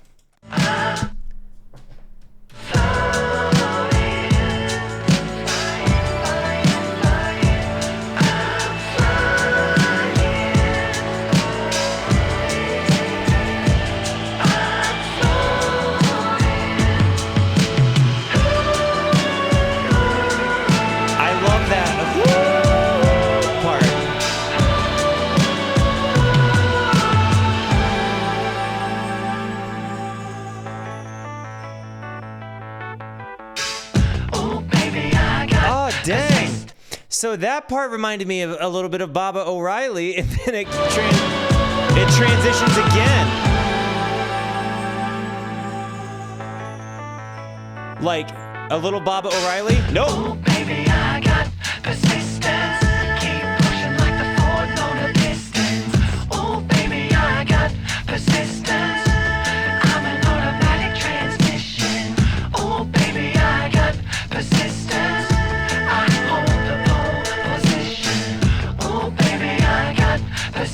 I don't know if I buy into the idea that it's a sex song. Oh, baby, I got persistence. Yeah, I go the distance. Oh, baby, I got persistence. Yeah, I don't know if I buy the idea that it's an exclusively sex song, right? Like, I think that it is open to interpretation, and I think that that's what the beauty of it is. Yeah, exactly, Crimson. I think that the beauty of it is that it is open to interpretation, because it could also just be about a guy or a person racing and the love of the race, you know, like the pole position being like somebody that's going to get an award or something like that. So yeah, I think it could go that direction. Yeah, so we are going to continue on. And again, sorry about the YouTube stream. I have no idea what's going on, but if you're here, thank you. I go the distance.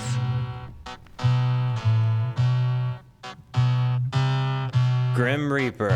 I've heard talk of this one. I'm the Grim Reaper, chimney sweeper, gatekeeper, running faster than a cheetah, preying on the weaker. Got you in my point blank range, is a day game. I'm coming at you like a hurricane. You're a scavenger, scratching around for scraps, sipping on cactus, lot of matches, I'm buried hatches, waiting for the ultimatum to be handed down. I'm above, never moved a muscle, never do the fuck. Yes! I love it!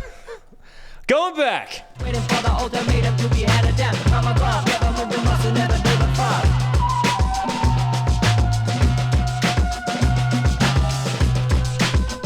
What is this flute? What is this song? Flute. Thank you.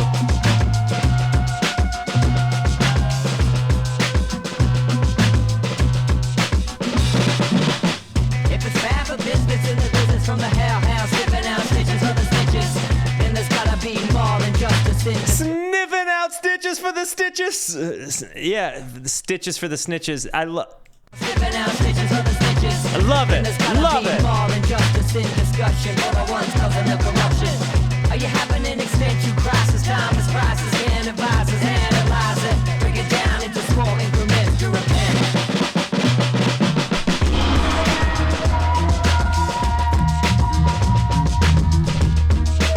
I love. Okay, so you're absolutely right. The flute adds this definite tension to the song. But time is priceless. Can't advise us, analyze it, break it down into small increments to repent. Dude.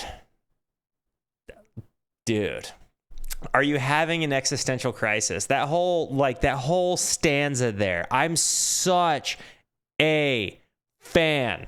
I definitely have enjoyed when I've heard the hip hop element to this. I really like it. I honestly want to get an instrumental track and try my hand at doing an ambi cover rapping.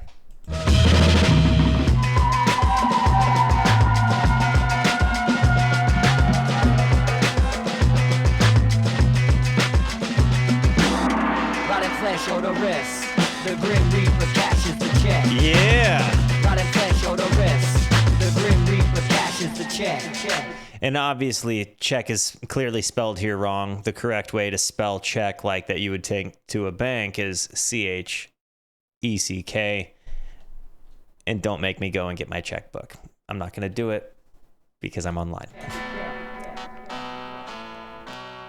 Ooh.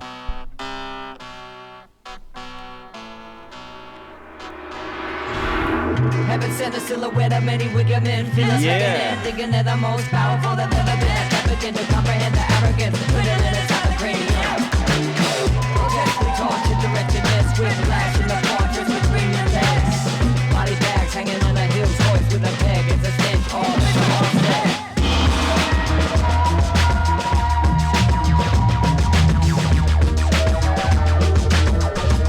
I think what's so good about this, I think what's so cool about this is not only how like dynamic the lyrics are, but just think about this for a moment. They played all of these instruments, right? Most rappers travel around with their phone that they'll plug into a sound system. You know what I'm saying? Like they're traveling with no instrumentation. And I think what's so obviously distinct about when I hear the rap stuff is that the instruments are played. And that makes this awesome. The grim reaper cashes the check. Rotted flesh or the rest. The grim reaper cashes the check. Rotted flesh or the rest. The grim reaper cashes the check. Rotted flesh or the rest. The grim Canada reaper is can't basically collect the his UK. debt.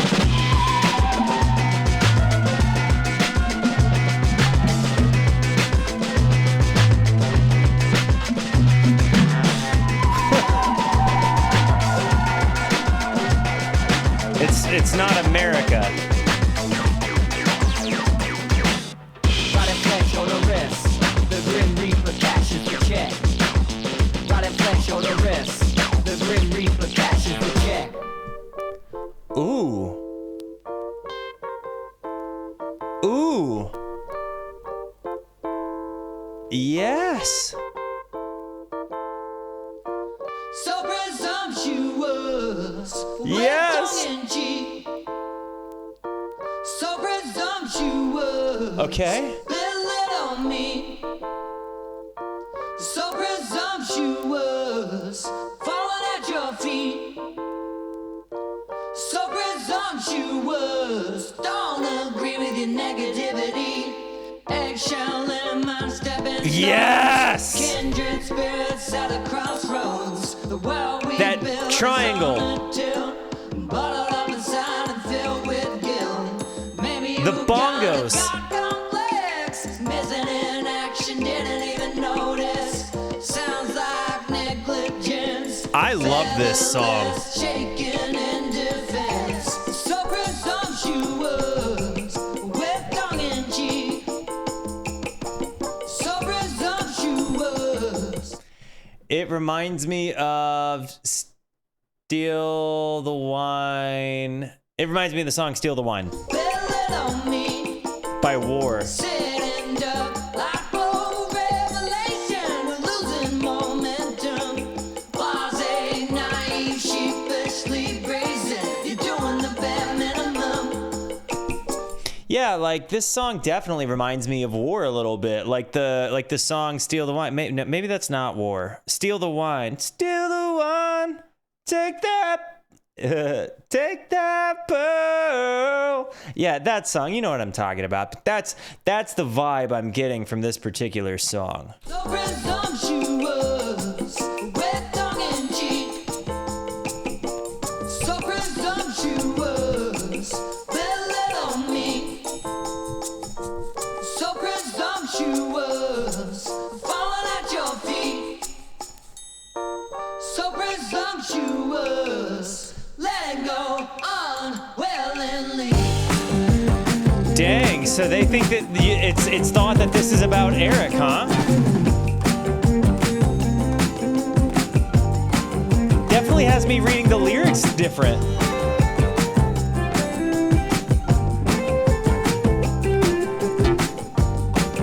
A little bit of a Santana vibe with this sound.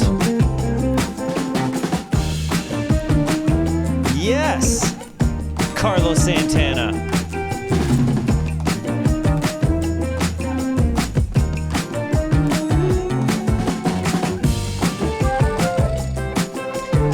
Like Django by Santana. Like the Woodstock edition of it, though.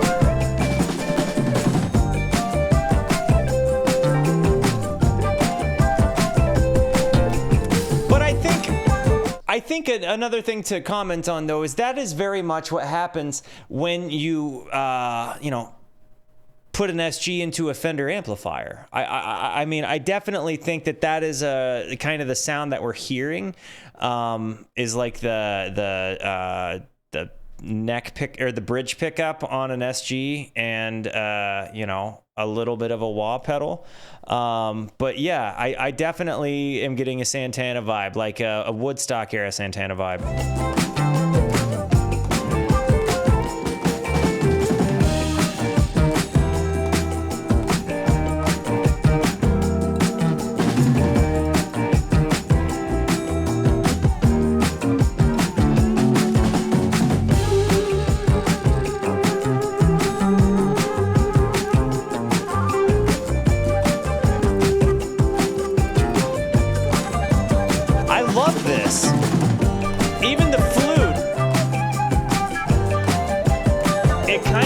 My brain, like if Santana and Toll did something together, I'm loving it. I'm loving it. This part.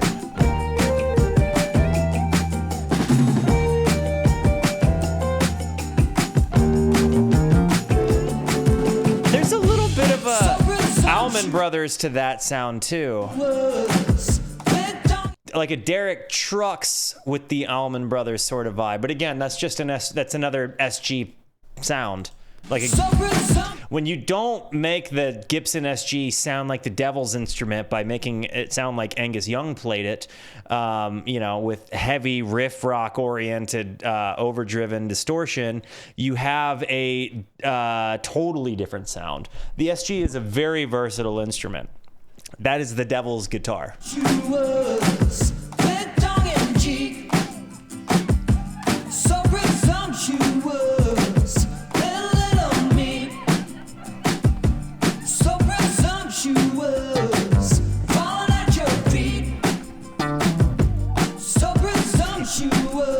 But isn't speculation, like part of the fun of liking a cult following band and being a part of that cult, like we get to speculate amongst ourselves about what the leaders of the cult are doing. Like, I think that's partially why it's so fun to be a part of a cult following.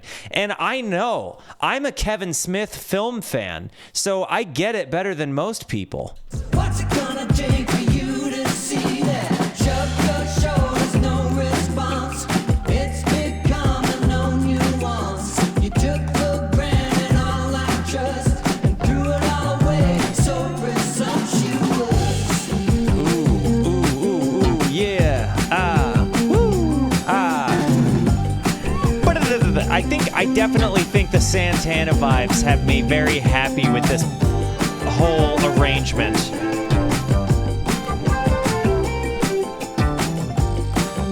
I don't know that I would call the Beatles a cult following. Though there is a Beatles cult, never mind.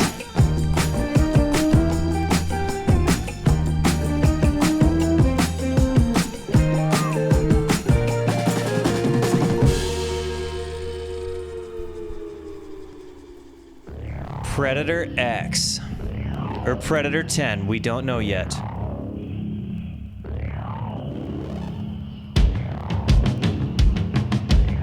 Are we getting back to a metal song?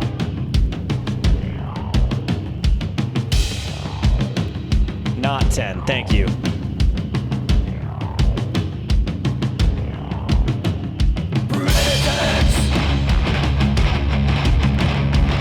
Oh, yeah.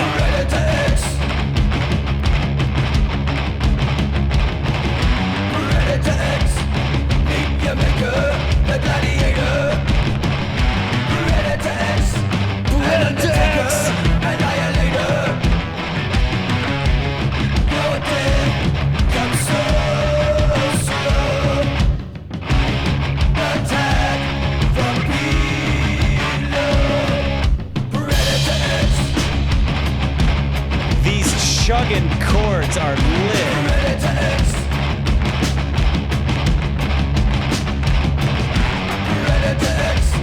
The Terminator turns the vapor. Predator X, sleep forever, 1 fathom under. See to the beyond. Draw the curtains closed. What's interesting about their lyricism when they're playing in interesting time signatures is the fact that sometimes you have to take a 2-syllable word and make the second syllable very long. And sometimes you have to eliminate syllables altogether. And I think it's incredible the way they do this. Because again, it's not like he writes words that fit perfectly, but he makes it happen. And I love that.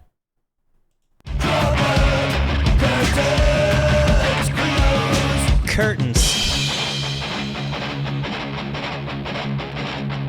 I love that chug.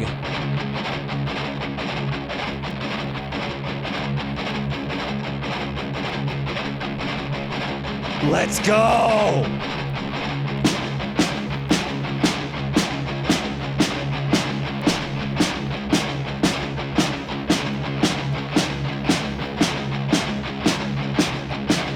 There we go.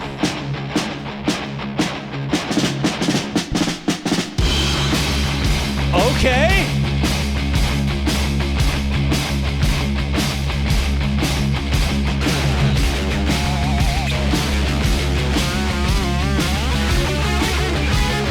Let's go.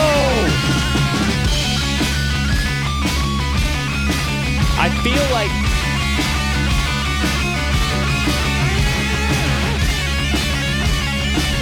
PDA light here.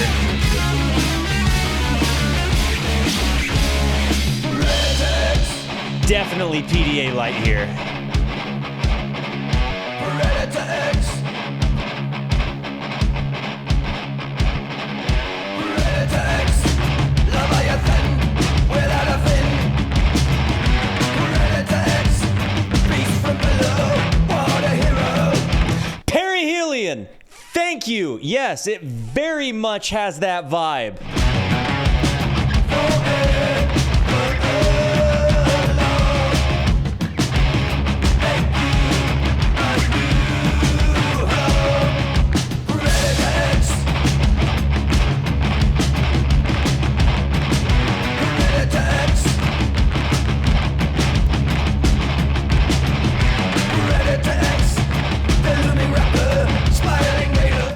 think that's actually a very fantastic way to put that, Deet.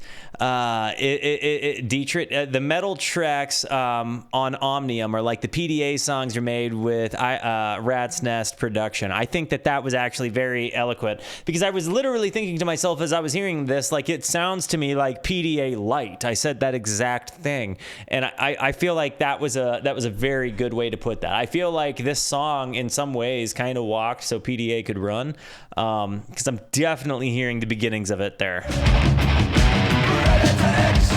Freak out the deep, stack up a knee. Your dead comes so slow. I love their tone. I think they've got such a dope tone for their chug.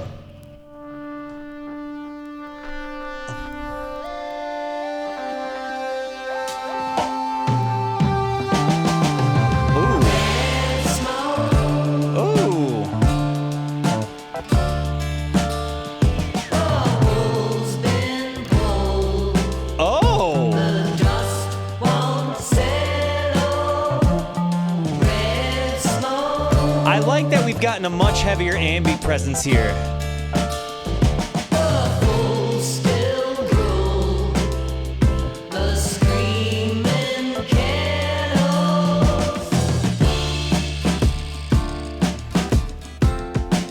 This is all kind of one of my favorite moments of the album right here. A little bit of the Doors there.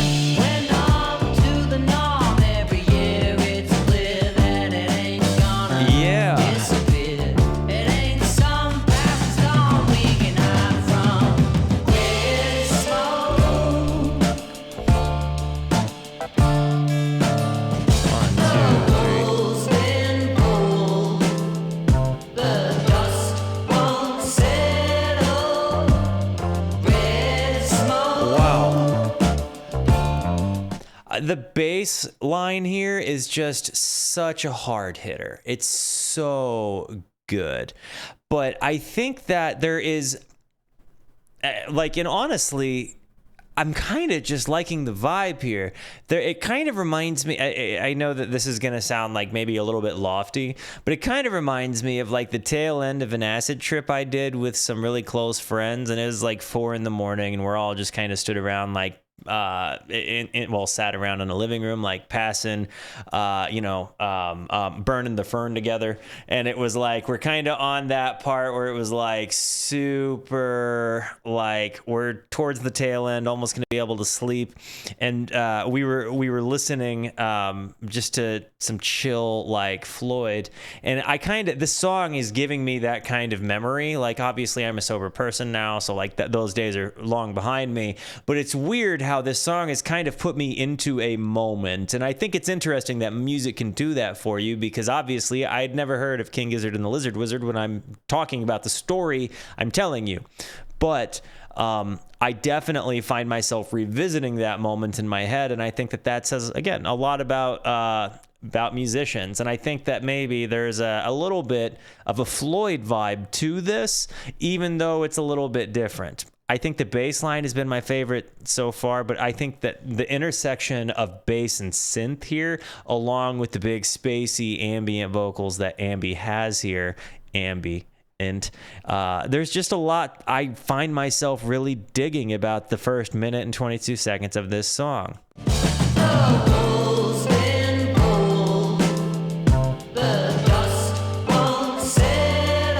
What's up, Josco?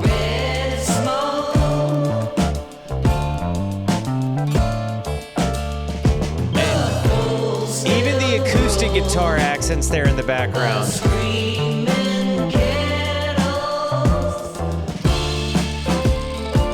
I like the prog element to this.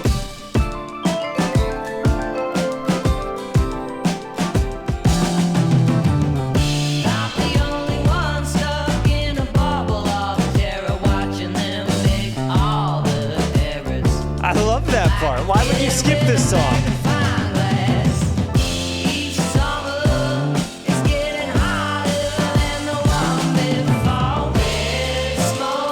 Red Smoke is dope.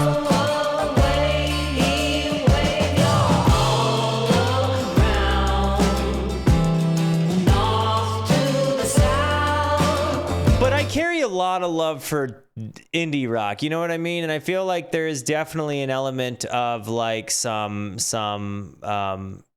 you know, kind of deeper, more emotional indie rock to this, even if it's not. I'm trying to think. I'm having a hard time thinking of an artist off the top of my head.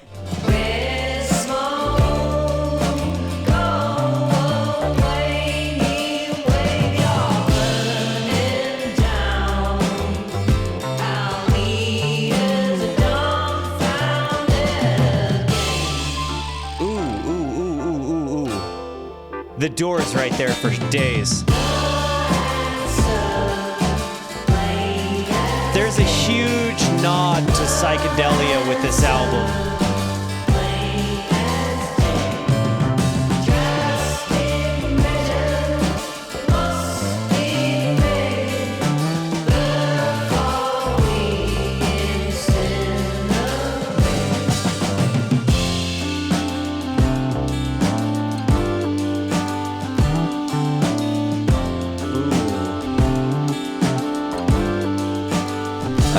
Like right here, okay, the answer plain as day, but like these I can't get past hearing the Floyd sound. It in this in particular very much has a wish you were here sort of element to it. It did tricks.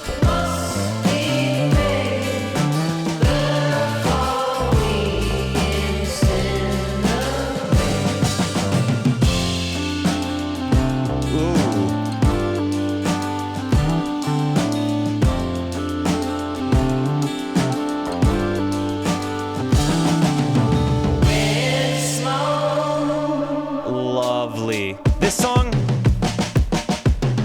I think that this is, in my opinion, the song that I now am going to say is Gizzard's slept on song. I think that Red Smoke is slept on. And I think I'm enough of a fan now, this many albums in, to where I can, you know, F around and say that that's my opinion. And then you guys have to be like, all right, that's fair opinion.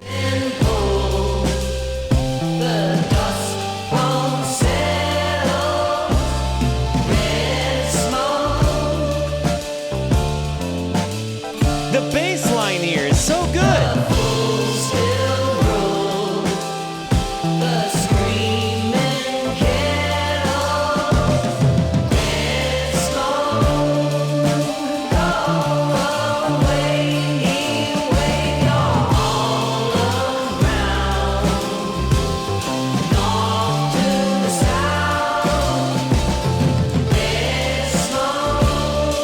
I also love that Ambi sang this whole thing.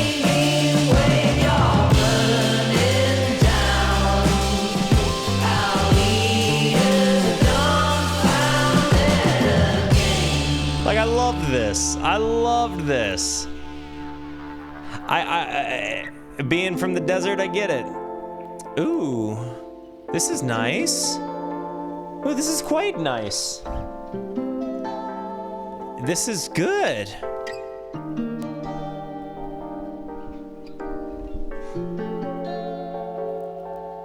Several sounds here.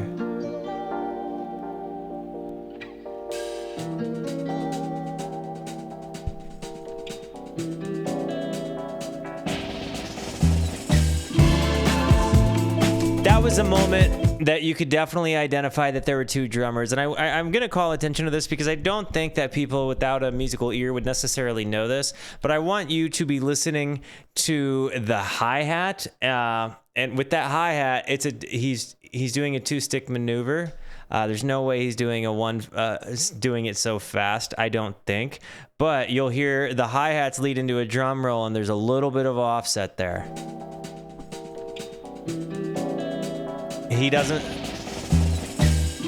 There's no way he snare rolled, is there? Did he do both of those things at the same time, or did Mikey record two takes? Like, because this was... I really feel like that was two different drum parts happening at the same time.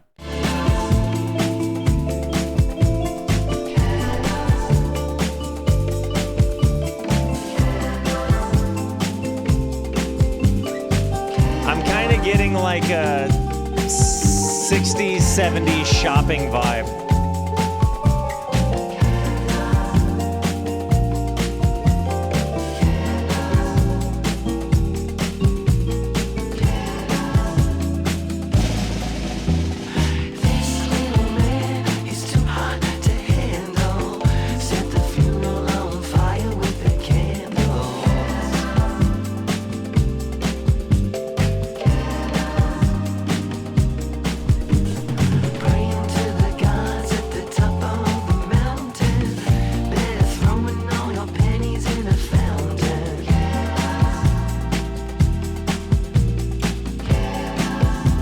I think if I'm buying something, I'm buying candles that smell like Fruity Pebbles, obviously.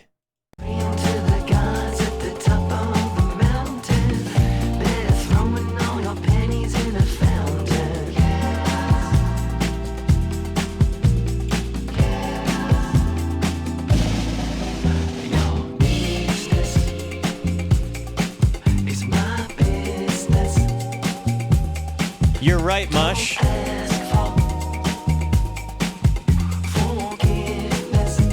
I also think it's funny that you know which in the chat who the drummers are, like, because we're at like drums are not my first instrument, but I think it's hilarious that you can tell which people the drummers are because it's the small little niche things. Like, wait a minute, I heard the hi-hat rolling when the snare roll came in. Like.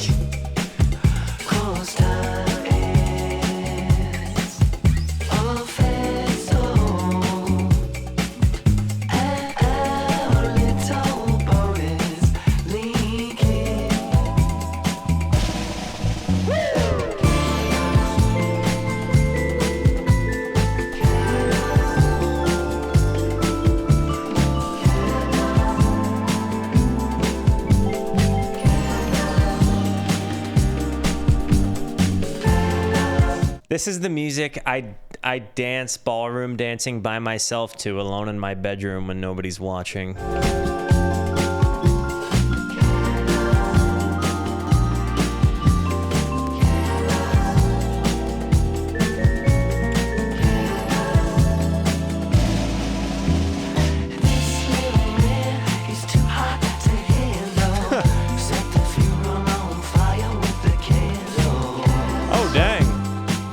That guy is too hot to handle. He's too cold to hold, too. This little man is too hot to handle. Set the funeral on fire with the candles. Holy cats.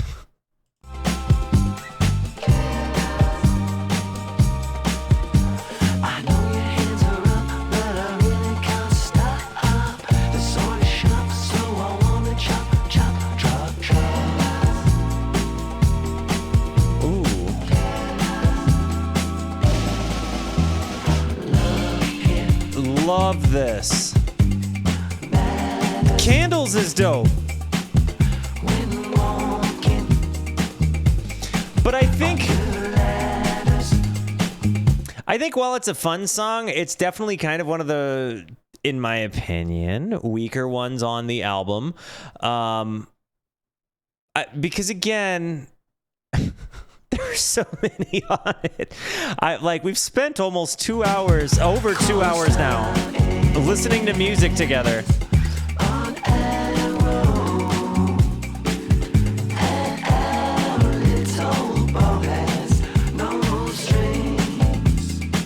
Ooh. Our little bow has no strings. Set the funeral on fire with the candles.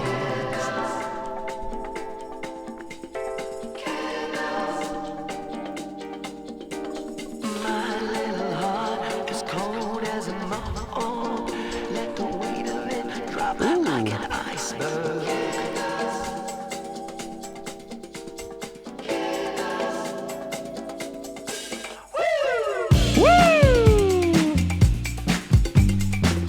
I like the classic vibe of this. This has not been my favorite, right? But it brought a woo back after a kind of big lull of woos.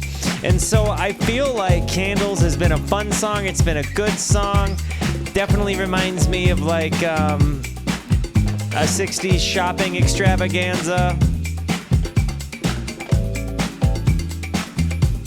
I liked Candles. Oh, we're at the funeral now. Oh my gosh! Oh my gosh! We're at the funeral now! I just got it! That was okay. That was cool. That was cool.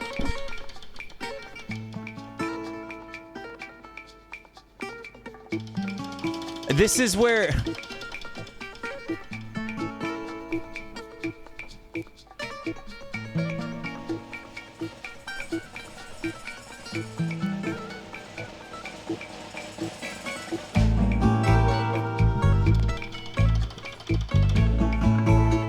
Listen to the bass. Dun, dun, dun. Dun, dun, dun.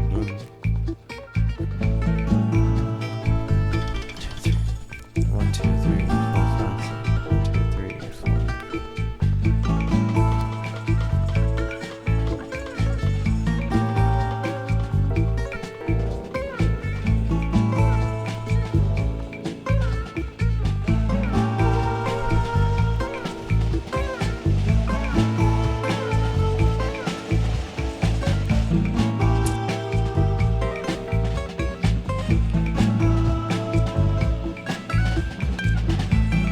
Yeah, I was literally just counting it out.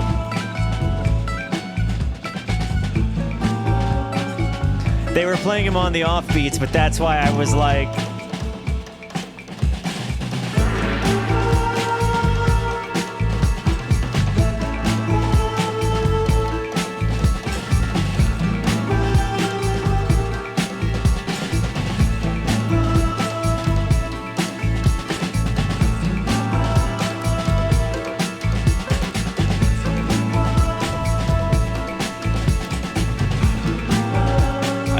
Guys,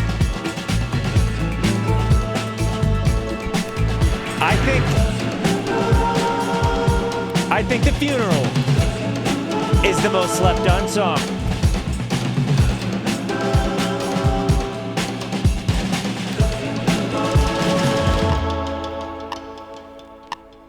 So this album was so flippin' good. Bought and paid for. Drip and Tap was such a monstrous way to start it out. Honestly, I found myself really liking side 1, I would say, better than side 2. I definitely found timeline jump scare.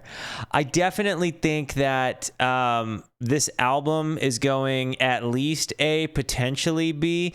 I think it literally could have been with, like, if side 1 was its own album, really from like Dripping Tap to Garden, in my opinion, that would have in and of itself been a fine album. And I would have put that album still A or S tier.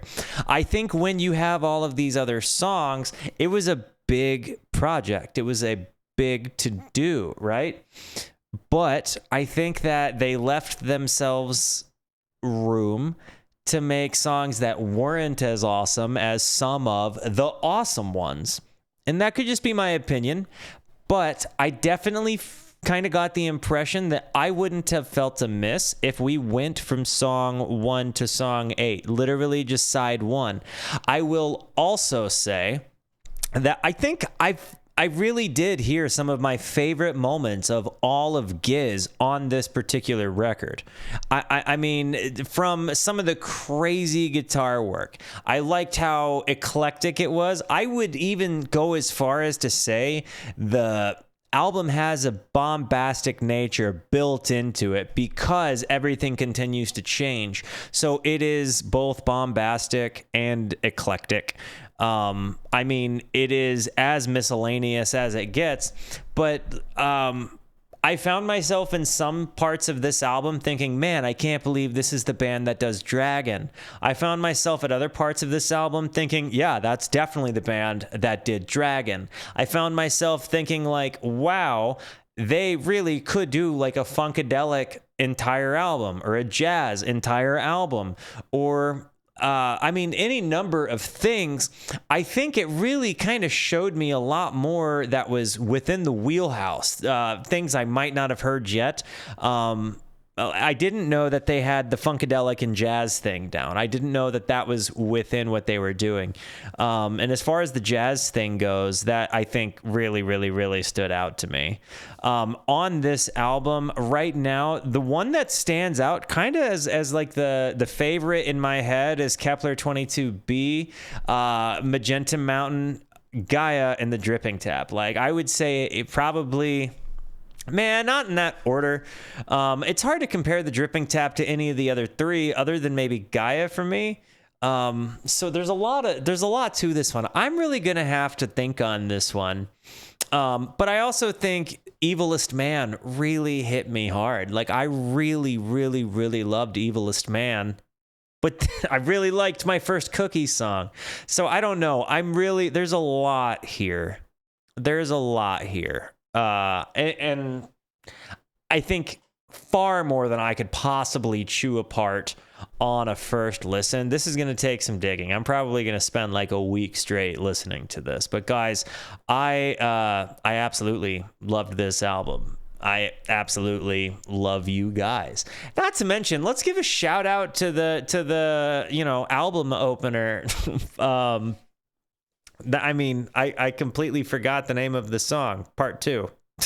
But it's been a long stream, and I just listened to 16 songs. Do you have any idea how hard it's going to be for me to upload this video to YouTube? When you're watching it on YouTube, be thankful, because I literally got copyright striked in the middle of doing this reaction.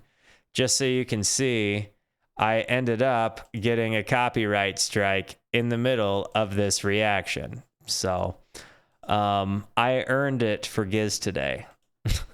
But guys, I love you. I appreciate the heck out of you being here. I appreciate the heck out of you celebrating Giz Day with me. It genuinely is something I get to look forward to in my week. Listening to music and hanging out with people that are like-minded, it actually makes my life better. So for whatever that's worth to you, thank you. Guys, I love you. Thank you for being here. Thank you for the positivity you show both to me and to one another. Continue to be the best. And until I see you next, be introspective and consider the birds. Goodbye. And stream, if it dies here, it dies here. I'm not going to do anything else. Good night.